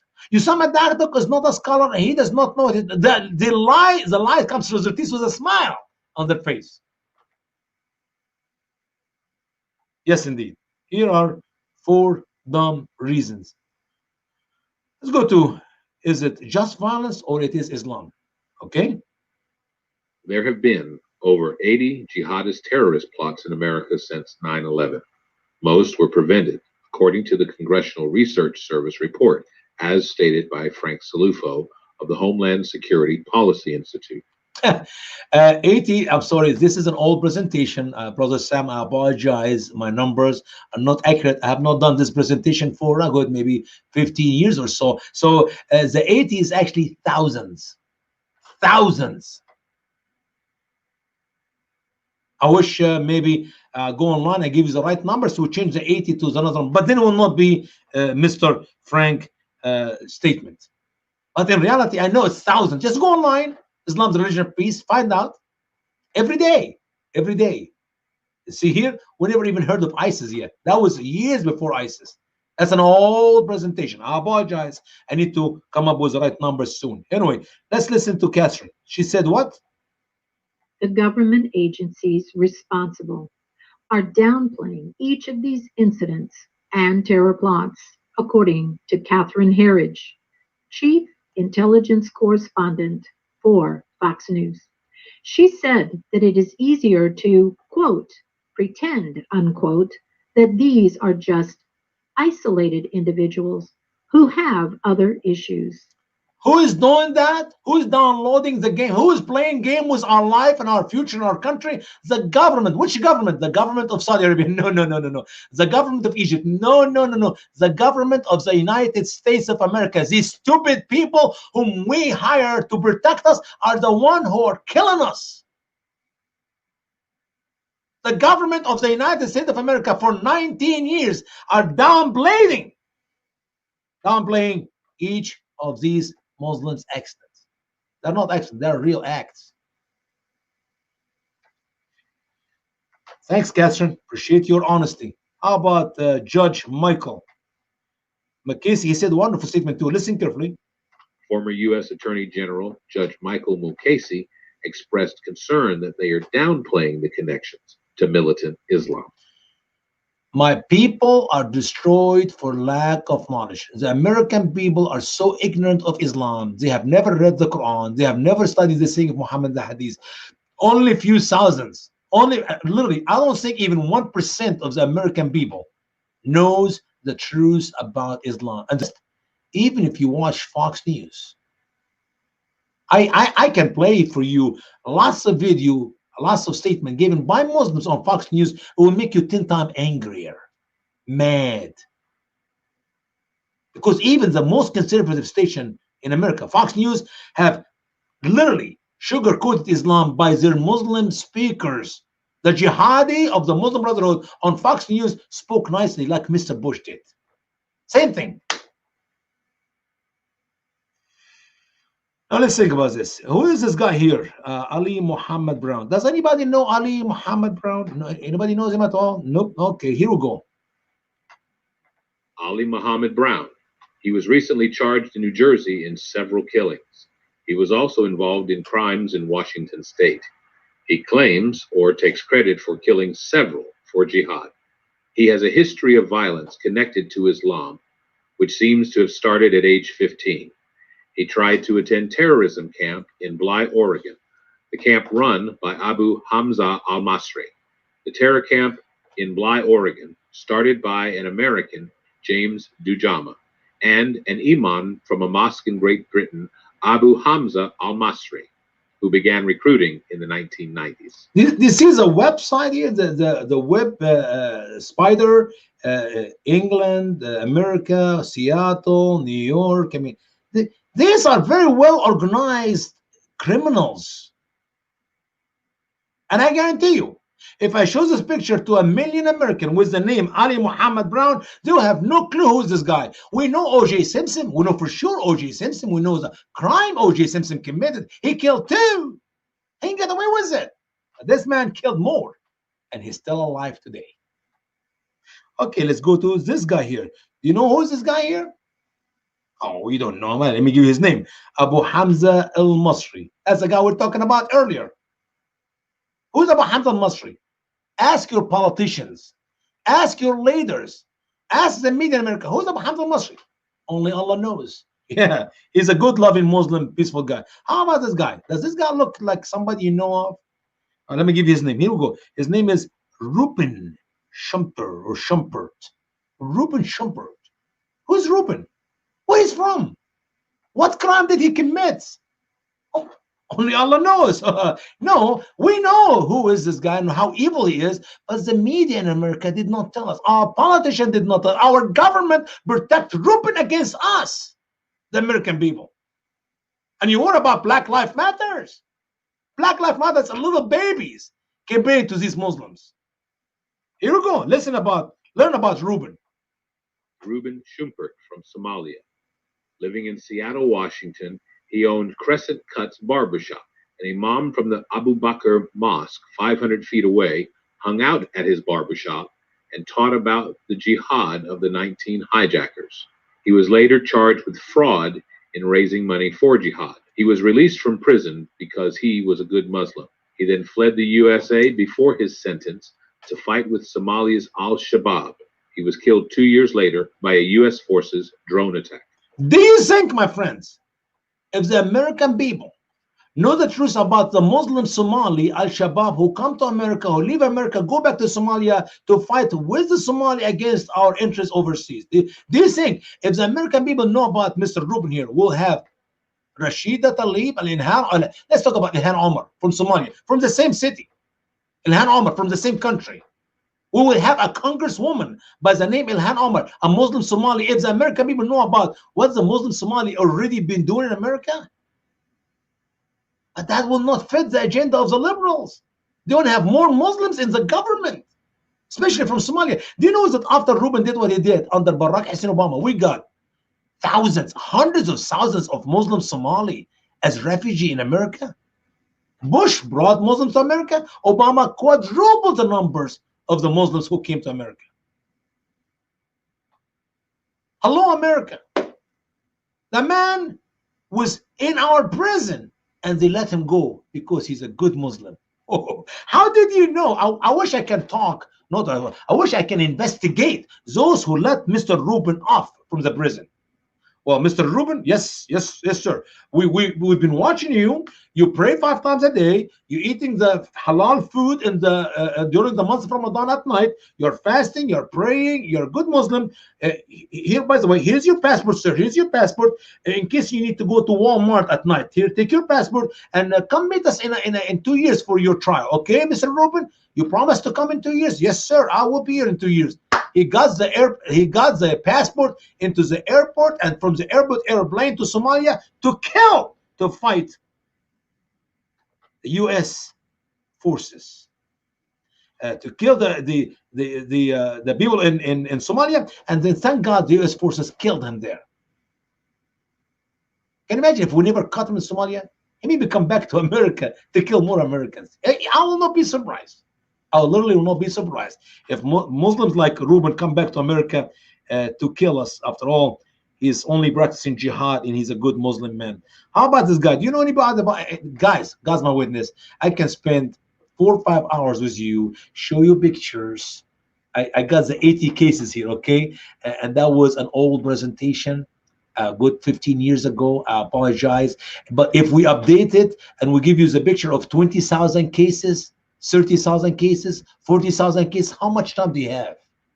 How many weeks and months do you have to study about Muslims' fruit? Islam fruit formed from the tree of Islam, which is Muslims' practices in planet Earth. But we never hear about that. This is a good Muslim Imam, Sheikh Ibrahim, Sheikh, like pastor in a church, Sheikh Ibrahim. Who's Sheikh Ibrahim? Here we go. Sheikh Ibrahim. He was living in the United States in the Seattle area to raise money for jihad and to recruit fighters to go to Somalia to fight with al-Shabaab. After a meeting held with other jihadists in Texas, he was arrested. His real name is Mohammed Diri. He was deported to Kenya, his country of birth. Later, as an official of Kenya, he signed a treaty with Ethiopia.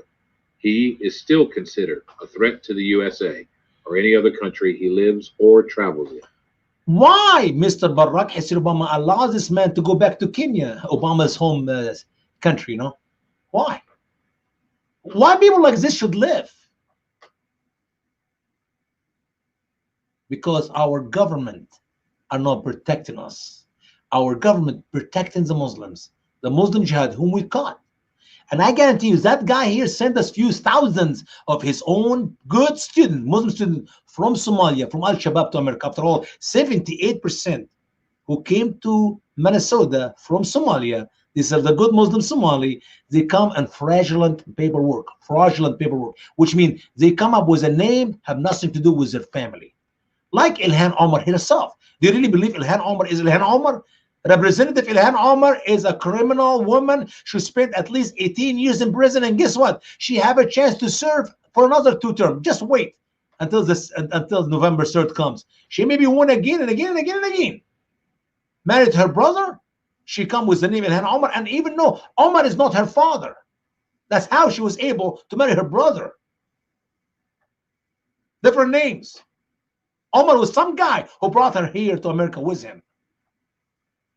And 78% of the Muslims who came from Somalia are coming here on illegal paperwork, crime. When I came to America, I signed every information in my paper. I filled information, and I know that it was written. If I lie in my application for my immigration to America, if I lie or I hide any information, I will be arrested and I'll be thrown out of America. I wrote this paper in my hand. I read it by my eyes. So I made sure me and my wife filled the paper correctly, exactly. Can you imagine if my name is not Sheikh Ibrahim, but my name is Muhammad Deri? Can you imagine if I do that? But Ilhan Omar did this and she got away with it. Of course, we know about these two guys, John Allen Muhammad. Those are the one who put a gun outside of the trunk from the gas station. They were shooting the American people. God help us. John Allen Muhammad and Lee Boyd Malvo from 2003, also known as the DC Snipers or the Beltway Snipers, shot 13 people from their specially equipped Chevy Caprice. Yes, indeed. Yes, indeed. Let's move on. How about this guy here, Mr. Najaballah Zazi? Here we go. Najibullah Zazi, an Afghan American who was arrested in September 2009 as part of the Al Qaeda group accused of planning suicide bombings on the New York City subway system. Zazi underwent weapons and explosives training at an Al Qaeda training camp in Pakistan in 2008. On September 9, 2009, he drove from his home in Aurora, Colorado to New York City, intending to detonate explosives on the New York City subway during rush hour. Notice here, they say he's American Muslims. Oxymoron title, Muslim American. There's no such a thing as American Muslim. It's like when you say American Muslim or Muslim American, it's like saying this guy is a white black, or this guy is a rich poor, or this guy is a Republican Democrat, or this guy is a believer unbeliever. It doesn't make any sense. You know this guy here, absolutely, Major Nidal Malik Hassan. Yes, indeed. Major Nidal Malik Hassan, November 5, 2009. He shot 33 and killed 14 people at Fort Hood, Texas. He was a student of Anwar al-Awlaki. Who's Anwar al-Awlaki? That's a good moderate Muslim imam whom Obama and Eric Holder gave him $5,000 to speak, to teach in America, to do a lecture. I never got a dime for speaking to anywhere in America, and I would love to speak in every university I can, but Anwar al-Awlaki was a moderate Muslim imam. So, by the way, you see the picture on the right hand here when he refused to shave his beard. Because of Nidal Malik Hassan, the military changed the rules with the help of Eric Holder, the criminal Eric Holder, and the criminal Barack Hussein Obama, where they allow our women in the military, the Muslim ladies, to wear the hijab, and Muslim men to grow up his beard. Don't you love that? We changed the law just for the Muslims, because he refuses to shave his beard in his trial. Here's another wonderful, wonderful sister. Roshanara Chowdhury, a female jihadist in Britain who listened to American Imam Anwar al-Awlaki. He once again then tried Anwar al-Awlaki. How about these two guys here? You know these two guys, the Boston Marathon bombers? Tamerlan and Dzhokhar Tsarnaev, the Boston Marathon bombers. And also they were friends with Anwar al-Awlaki. And here's another guy. You maybe never heard of that guy also as well. Alton Nolan, who changed his name to Yisrael Yakim after converting to Islam in prison. He beheaded a woman co-worker in Moore, Oklahoma in 2014. Do you know anything about that guy? Do you remember his picture? Why the media does not talk about these people? Why our government are protecting these people? And by the way, they're still alive. All of them are still alive. Not one of these criminals has been put to death yet. We're going to spend few billions of dollars on all the Muslim criminals around the world to make sure that they have a joyful, happy life until they hit the 90s or 100 when they die of old age. There's no justice. That's not right. United States of America government are not doing it right. And trust me, if you even get a conservative guy like Mr. Trump, who will bring justice to all these garbage, guess what? He will lose his office for doing what is right. Because the liberals hated him. They don't want him to be in power. Can you imagine if Mr. Trump start, forcing justice take place? All these criminals who already commit crime after 10 years, kill them? No, no, no, you cannot do that. These people will live. You and I will be dead, and these people will live normal, happy, joyful, healthy life the rest of their life. I guarantee you, if these Muslim jihadi were caught in my home country, Egypt, they'll be dead in a few weeks, not in months and years. When they capture a Muslim Brotherhood member in Egypt who commit the same crime these people are committing, they put him to death in few days, weeks the most, even if he was the president of Egypt, like they did to Saddam Hussein, like they did to Muammar Gaddafi. Moderate Muslims in America. Yes, indeed. I told you about Anwar Awalki. Here is Anwar Awalki. He's a good moderate Muslim imam. We gave him a check for $5,000 to speak in the Pentagon, not just speak in a church or speak in a mosque, in the Pentagon. I mean, can you imagine when Anwar Awalki is teaching our military, our intelligence in the Pentagon, so make sure that they understand Islam very well. $5,000. Well, guess what? They found out from that interview here where he opened his lips and tells the truth. It's in Yemen. He spoke the truth about his belief about Islam. Now, Mr. Barack Hussein Obama was forced to take him out, and they did kill him. How? On September 30th, 2011, al-Awlaki was targeted by a U.S. unmanned aircraft and killed in a rocket strike. Why do you lie to the American people when you have a Muslim jihadi who's responsible for lots of other killing? The Fort Hood shooter, the underwear bomber, Farouk Omar, and the two brothers in the marathon. We just showed you the pictures a minute ago. I mean, that guy is not a moderate Muslim in any shape, way, or form. He's a Muslim imam. When you hear the word Muslim imam, get rid of the word moderate. Okay, it doesn't exist, because he's not a deceived person. He's a deceiver. The second dangerous place you can ever find a Muslim. He's worse than the jihadi who commit the crime, because he creates them. He made them. Anwar Awalki, a moderate Muslim man. How about this wonderful sister? Don't you love Fatma? Listen to that. Fatma, we lost her voice here. She was appointed as a special assistant in the office of the district for the U.S. Citizenship and Immigration Service in the Department of Homeland Security. Can you imagine a Muslim lady in a hijab like this? Like, what's her name? Dalia Mujahid. She changed her name from Mujahid with a J to Mujahid with a G. She actually worked for Mr. Barack Hussein Obama in the White House. Dalia Mujahid.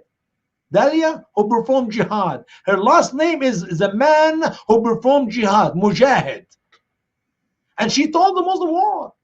She's Egyptian, by the way. She said, I pray in the White House 5 times a day. That's her own words. She actually prayed in the White House 5 times a day. Dalia Mujahid. Her name alone should stop her from walking near the White House, not working inside the White House. Muslim ladies. And now we got Ilhan Omar, Rashida Tlaib, and believe it or not, in less than 2 months, we're going to have 30 more Muslims running for office. 30 I know of. There's more. I don't know who they are. And you're going to have lots of Muslim senators, congressmen, mayors, and the state of attorney, and name it. Muslim will continue to take over this government slowly. After all, the government are protecting them against us, the American people.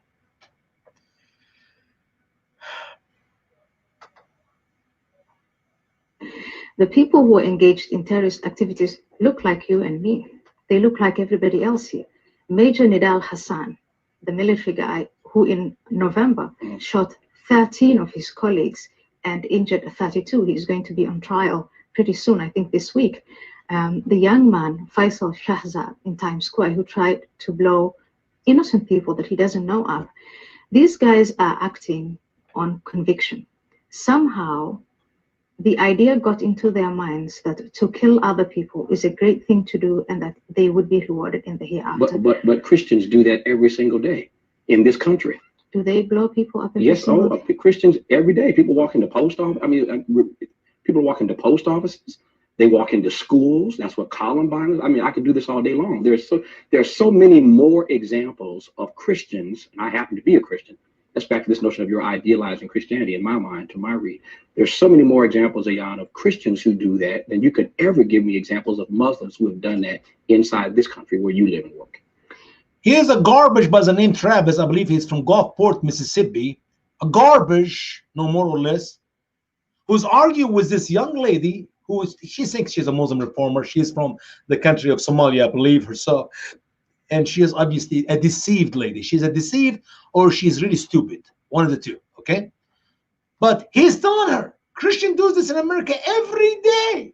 Ladies and gentlemen, since September 11, we got 19 times 365 cases of Christians do this every day. And he mentions the post office, an atheist.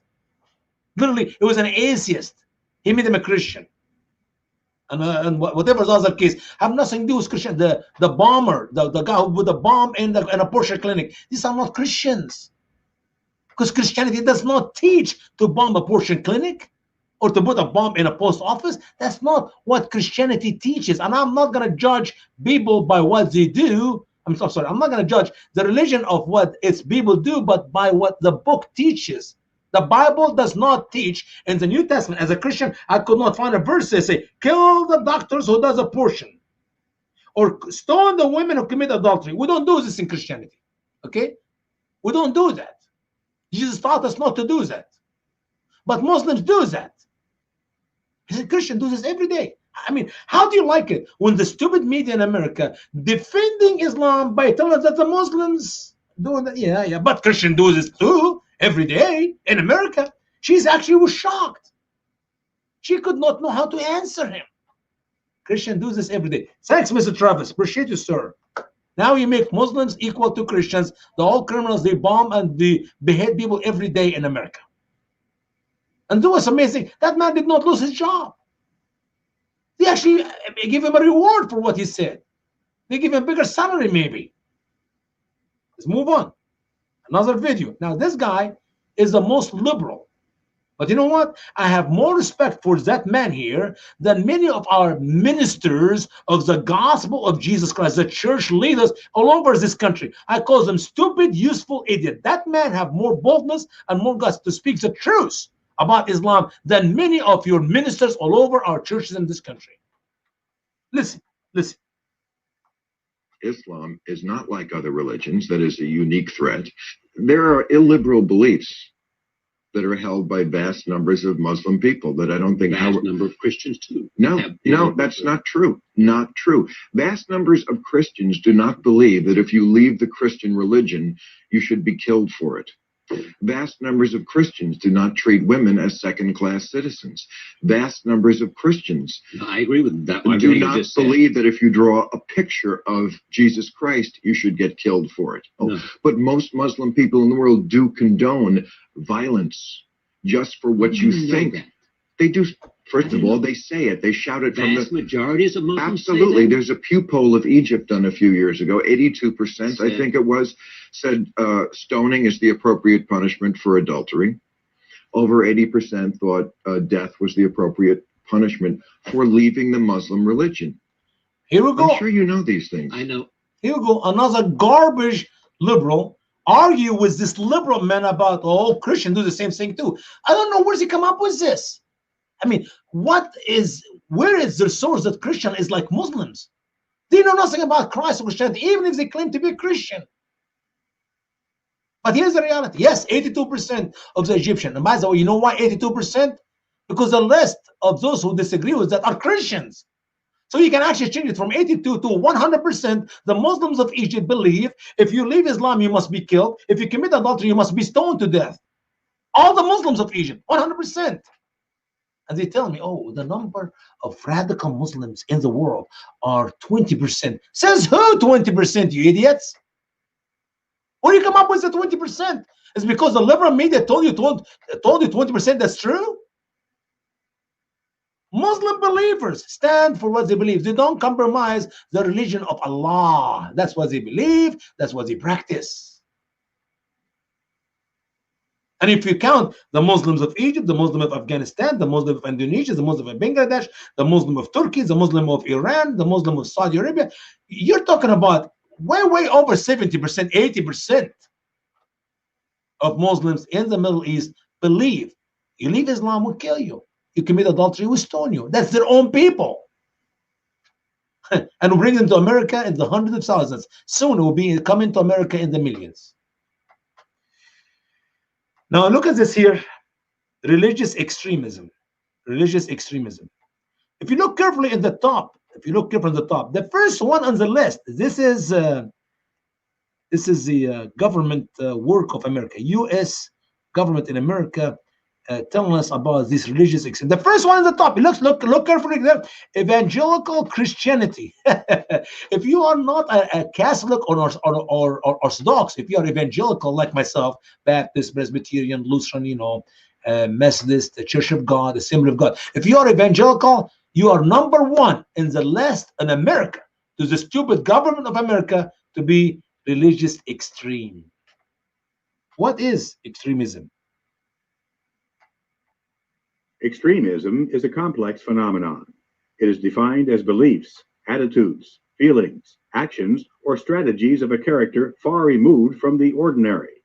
Because ordinary is subjective, no religious group would label itself extreme or its doctrine extremism. However, religious extremism is not limited to any single religion, ethnic group, or region of the world. Every religion has some followers that believe that their beliefs, customs, and traditions are the only right way, and that all others are practicing their faith the wrong way, seeing and believing that their faith, religion, superior to all others. Well, here I'm almost done, guys. Give me 5 more minutes. We're gonna stop. I'm not able to finish what I want to finish, but let me give 5 more minutes. Here we go. There's nothing wrong with the word extreme. There's nothing wrong with the word fundamental. There's nothing wrong with the word radicals. Go online. As a matter of fact, in my new book, which I finished writing it, is right now in the hand of the editors. Only God knows what they're going to do to it. They butcher my writing all the time. So I give them a book of 500 pages. They give it to me back 350. They cut off whatever they want to cut off. So we'll pray that this time they're not going to butcher my books this bad.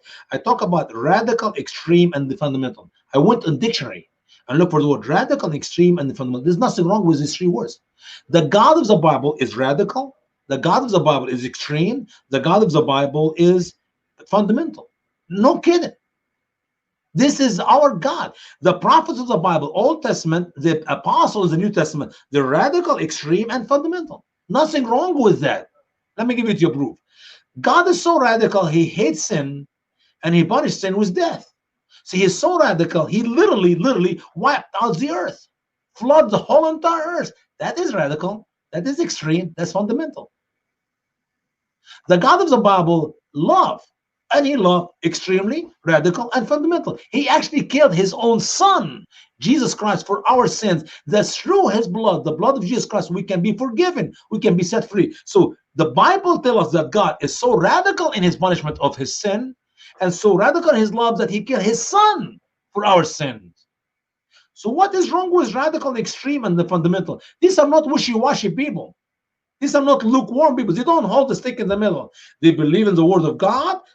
For Christians, they believe in the word of Allah, the Muslims. They practice the word of God as Christians. They practice the word of Allah as Muslims.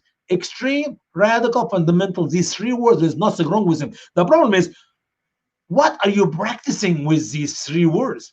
Are you extreme Christian or are you extreme Muslim? Are you radical Christian or radical Muslim? Are you fundamental Christian or fundamental Muslim? Let me give you an example for that. For Muslims who believe in Muhammad, who believe in Allah, who believe in the Quran, they practice Quran chapter 865. Listen carefully. O you prophet, provoke the believers to engage in war. If there will be 20 patient ones of you, they will have victory over 200. What did Allah say in that verse? Allah is asking Muhammad to provoke who? The radicals? No. The extremists? No. The fundamental? No. The believers, who must be radical, extreme, and fundamental in their practice to the religion. What are they supposed to do? Provoke to do what? To perform jihad. Provoke to do what? To engage in war. This is the teaching of Allah throughout the Quran. And when Muslim practice it, they become fundamental, they become radical, they become extreme, which is nothing wrong with the three words. You need to change your attitude about these three words. There's nothing wrong for me to be called extreme Christian, radical Christian, fundamental Christian. You know why? Because listen to what the Bible said about using the same word, provoke. Here we go. In the book of Hebrews, chapter 10, verse 24, God said, the God of the Bible said what?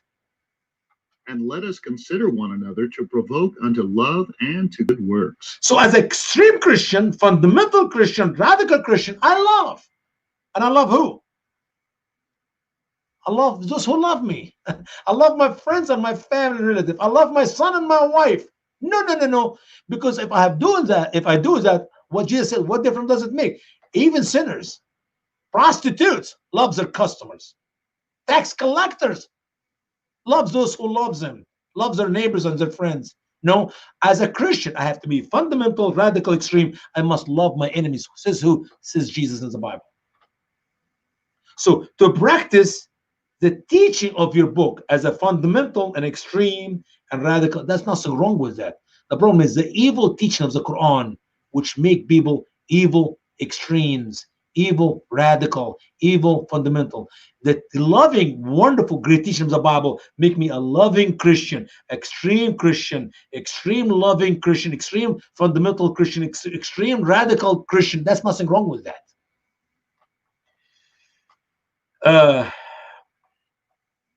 Well, I'm sorry, I forgot. There's another couple of verses I would like to share with you. Listen to the speech here, same speech of Mr. George W. Bush in the State of the Union address 2001, after September 11.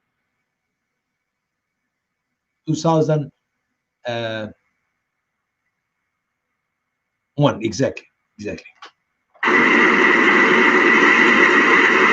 The terrorists are traitors to their own faith, trying in effect to hijack Islam itself.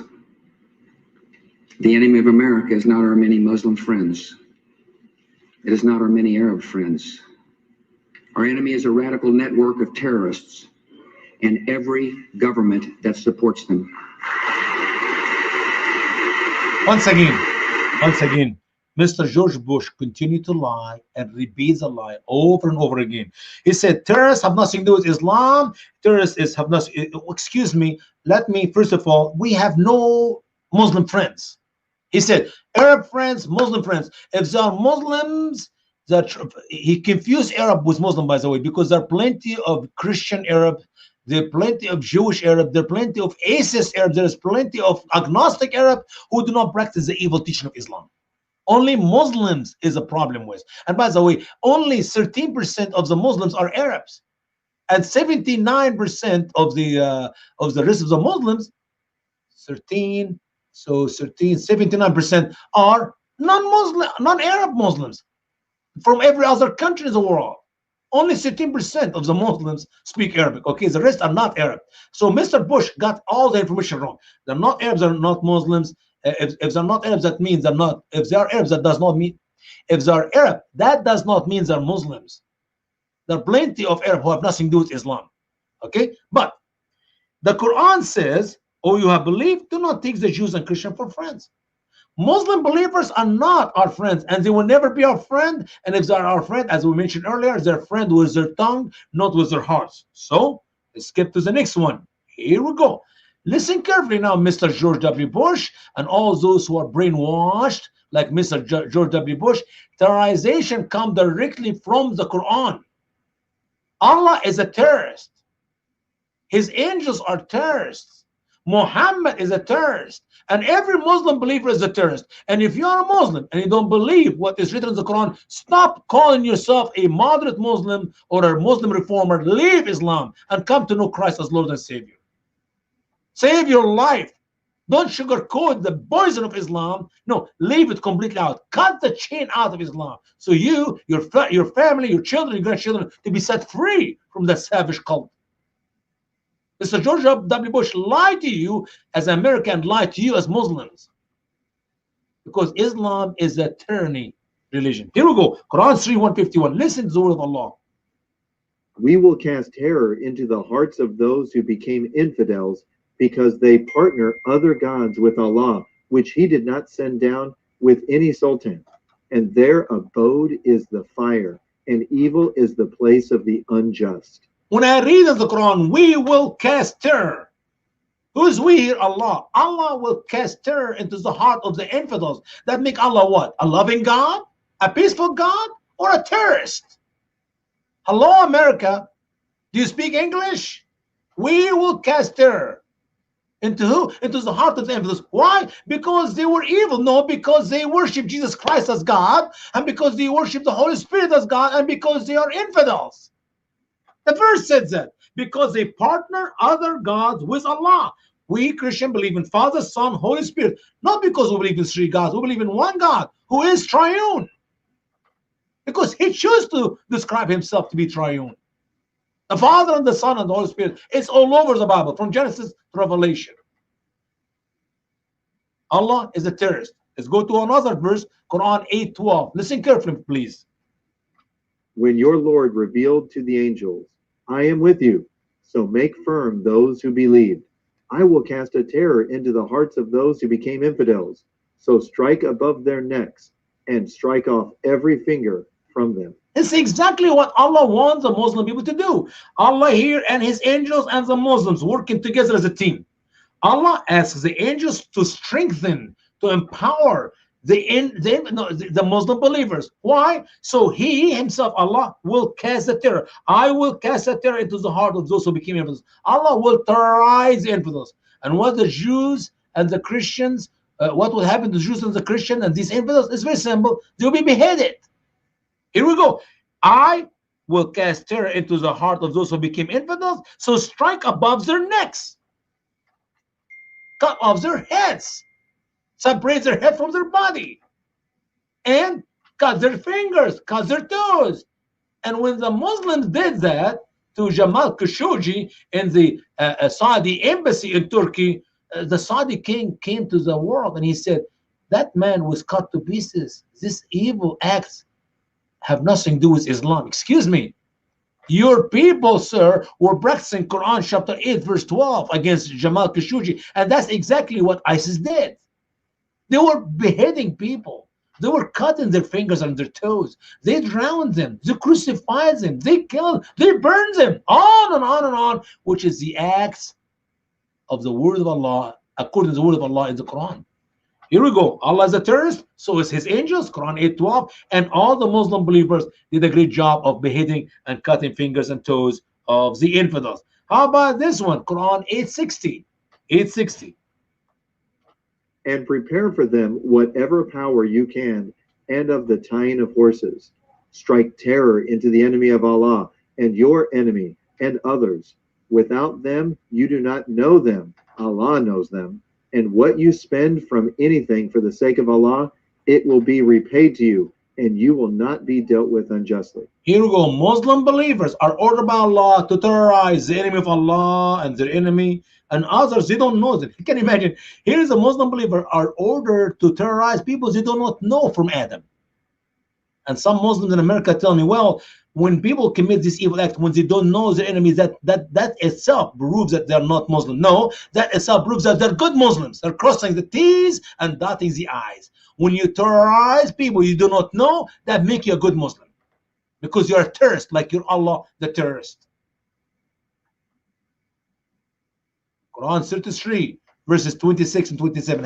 Here in that verse, in these two verses here, we know exactly how Muhammad understood the Quran, because how Muhammad practiced the Quran. This is the word of Allah. Listen carefully. And he brought down the people of the book who backed them from their strong places and cast the terror into their hearts. A group of them you are killing, and a group of them you are taking captive. And he made you to inherit their land and their homes and their money, and a land which you had never set foot on. And Allah was mighty over all things. Once again, Allah is a terrorist who terrorized Bani Qurayza. Muhammad and his thugs literally sieged that village for 25 nights. They listened to the judgment of Sa'd ibn Mu'az, and Muhammad told him, what should I do to them? He said, all those who have hair on their body, and grown up men, all of them to be beheaded. As for the women and the children to be taken as concubines and slaves, and you inherit their homes and land and money. And Muhammad said, you have judged by the judgment of Allah from the 7 heavens. And that's exactly what Muhammad did to them. He ties their feet 5, 6 at the time. He made them dig their own graves, and he beheaded between 700 to 900 Jewish men on that afternoon. And Muhammad himself was blessed with 2 females out of that group. Safiya, the daughter of Huyay, the woman, he killed her husband and her father and her brother, and he raped her all night long, same night of that day. How do we know that? Read Muslim scholars' interpretation. They will tell you that there was a man by the name of Abu Ayyub. He was looking through the tent, live pornography, live pornography. He was looking through the tent while Muhammad was raping her. Muhammad felt something in the tent. He came outside and he caught him, saying, what are you doing? Oh, Apostle of Allah, oh, Apostle of Allah, I swear to Allah, I'm watching for you. I'm afraid. That woman is evil. We just killed her husband, her father, and her brothers this afternoon, and I'm afraid that may hurt you. That's why I'm watching you, Apostle of Allah. You go back, Apostle of Allah. Enjoy having good time with her. The following morning, the Apostle of Allah praised Abu Ayyub. He said, what a wonderful Muslim man he is. He protected me all last night. He didn't sleep for a second. He was protecting me while I am enjoying my wife. No, that's not a wife. That garbage Muhammad did not have the right, even according to Sharia, Islamic law, to sleep with that woman on the same day. In Sharia, Muhammad should wait 3 months in case she's pregnant by her husband, whom he killed on the afternoon to rape her all night long. They inherit their homes, they inherit their land, and they inherit their money after killing the men and keep the women and the children as concubines. And by the way, here, listening here, and a land which he had never set foot on. And I put between some brackets here, i.e. USA. Every place where Muslims walk with their feet, it is the land of Allah given to the Muslims.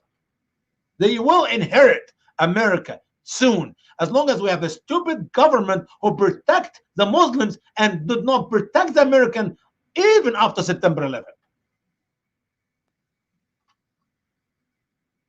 59:2, the long verse, but here we see that Allah also casts the terror. And last verse I'll read to you, Quran chapter 59, verse 13. Listen carefully now. For every Muslim who does not believe that he or she should or ought to be a terrorist, it's time for you to leave Islam. Here's the word of Allah. You are a greater terror in their chests than Allah. This is because they are people who do not understand. Yes, indeed, my dear friends. If you're a Muslim, if you're a Muslim believer, you're called by Allah to be a terrorist. And not just a terrorist, you scare the daylight out of the infidels more than Allah. This is not my words, these are the words of Allah. Now you choose, my dear Muslim friends, to accept Islam with the evil teaching of Allah in the Quran to become a terrorist, or leave Islam and come to know Jesus Christ as Lord and Savior. You see, the message of Christianity is very simple. God loves you, you're a sinner, Jesus died on the cross, Son of God came to this world, God became flesh, he died on the cross, he was buried, he rose again on the 3rd day. And if you believe in the death, burial, and resurrection of Jesus Christ, you're saved. When Muhammad came, that child molester Muhammad, that sex offender Muhammad, that prophet pretender Muhammad, that womanizer Muhammad, that adulterous Muhammad, that evil, savage, sick terrorist, and every wicked sin you can imagine of Muhammad came to tell you, no, Jesus is not the Son of God. He did not die on the cross. He never rose from the dead. There was somebody look like him. And Allah deceived all these stupid Christians. And believe in me, I'm a good, peaceful, loving prophet. You have to choose. Use your logic. Use your common sense. Is this a loving, peaceful religion? Is this a loving, peaceful Islam? And my friends, I only spent 2 hours talking with you. I could talk for another 20 hours. But then Sam will never have me back again. He'll say, you overboard my people, Usama, with all these verses. I only quoted you a few verses to learn about war, to learn about jihad, to learn about terrorization. The rest of the Quran is open for anybody to read. I beg you, please, download my Quran and read it. If you cannot afford it for some reason, let me know. We'll send you a free copy, a free ebook. It will not cost me anything to send it to you. It will cost you $10. download the ebook. But if you are broke and you don't have the money, I will be glad to send it to you for free. Especially if you're a Muslim, we'll send you a copy, a book copy for free. Because I want you to learn your Quran.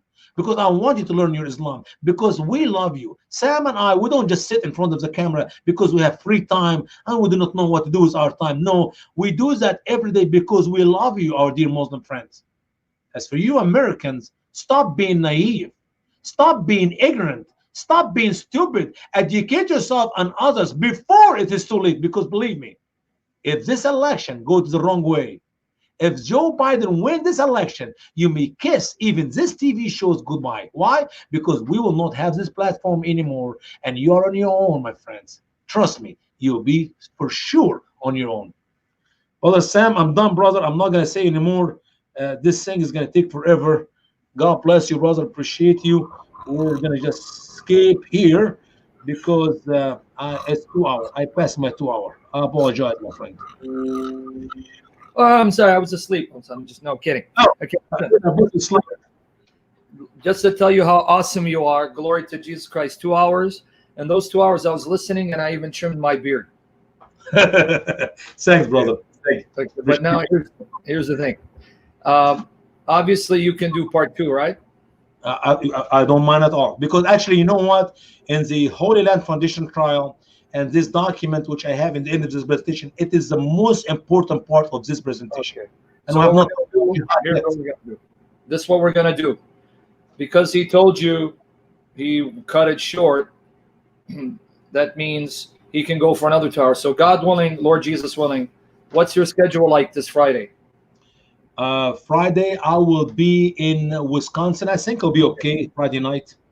You sure? I mean, if it's not, we can do it some other day. No. If the Lord's willing, I will let you know when I start hitting the road. These are slide 82 of 129, so I still have 49 slide on this. Okay, so note where you stop. Lord Jesus willing, by the grace and mercy of Jesus Christ, if we're still alive, still healthy, unless Jesus wants to take us home, which is better to be in the presence of our Lord Jesus Christ. Amen. Either Friday or Monday, whichever is easier for you, we're going to do part 2.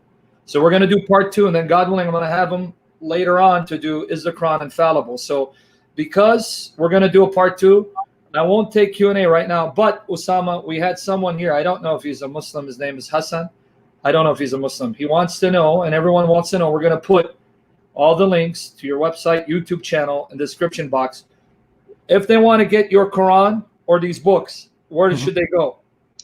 It's Amazon.com, thestraightway.org, or if you want a free copy, just write to me, Usama at thestraightway.org. If you cannot afford it, I understand. We'll send you an ebook for free. If you're a Muslim, we would love to send you a copy in paper. Okay, now, guys, let me just share with you. As Christians who love Jesus Christ, if you are not struggling financially, we do have brothers and sisters in Jesus who are struggling, and I pray the Lord Jesus puts it in our heart, and I pray that I practice what I preach, that we come alongside and help you. But if you are Christians whom the Lord Jesus is blessing, in spite of the COVID-19 situation, and you're still able to pay your bills, and you have money that you can get by where you're paying your bills, you're making sure your family's fed, then I encourage you, don't ask for a free copy. The man is in full-time ministry. As I've said, I'm going to say it again. There's a handful of people that are in full-time ministry that are worthy of their wages. They don't do it for fame. They don't do it for fortune. They do it because they love Jesus Christ, and they trust in the grace and mercy of Jesus Christ to provide for them as they do ministry. In fact, if you just heard what he said, he's going to be traveling. Again, he travels by car.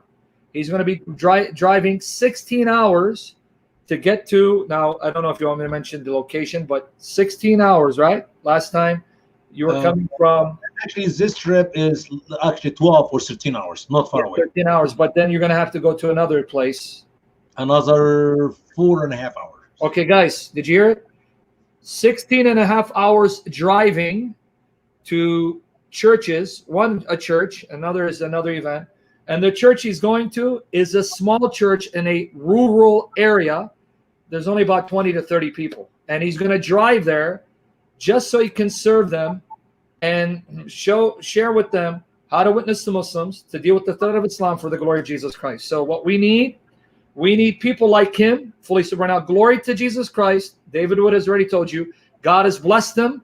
He's fully supported. Glory to Jesus. May he stay fully supported. Now we need to get these brothers fully supported. We need to get Usama fully supported. Al-Fadi, I don't know if he's there yet. Hopefully, if he's not, he'll get there. Pray for these men. God will fully support them. They're worthy of their wages. And I'm just going to leave you with this point, because in part 2, we'll open up the Q&A. Part 2, we'll open Q&A. Brethren, I wish I can mention names, but if I do, people are going to say, see, you're dividing the body of Christ. There are some apologists, big name apologists, that do not know a tenth of what this man knows about Islam, and do not know a tenth what we know. When I say we, I'm not trying to boast about myself. My boast is in the Holy Spirit. Anthony and myself know about the Trinity and the biblical foundation for the Trinity, that charge churches $5,000 to $10,000. That's their speaking fee. $5,000 to $10,000 just to come and teach. That's why when you see them, they're never in a small church. They're in mega churches that can afford it. And I know one renowned debater that his fee to debate is $25,000. There you go. Hey, I'll do it for $25. Yeah, and you know what, brother? If anyone deserves, well, listen, man. If anyone deserves the $5,000, it's you, it's David, it's Al, it's Anthony Rogers, it's Hatun, right? Even our brother Jay, Lord Jesus willing. And I'm not trying to put myself in your company, but I pray God will also support me for my daughter's sake. For my daughter's sake, keep me supported fully for their sake, so I can care for them, so they can grow up lacking nothing, for their sake, not mine, in Jesus' name. So, guys, we're going to do a part 2 either Friday or Monday, but I want to see 500 to 600 people show up. We had a good crowd. We had up to 350. We're now, again, up to 312.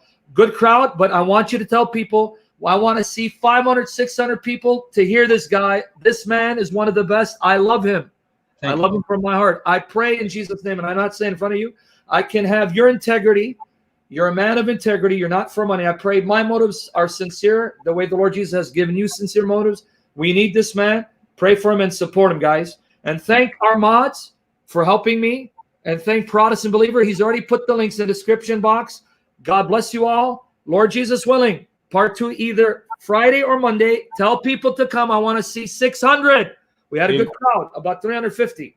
And keep praying. God will make him healthy so he can stick around for many more years, provide for him, and ask the Lord to give me my health, to get healthier, and to exercise self-constraint, not to lose this control he's given me, so I can get healthier for his glory and holier.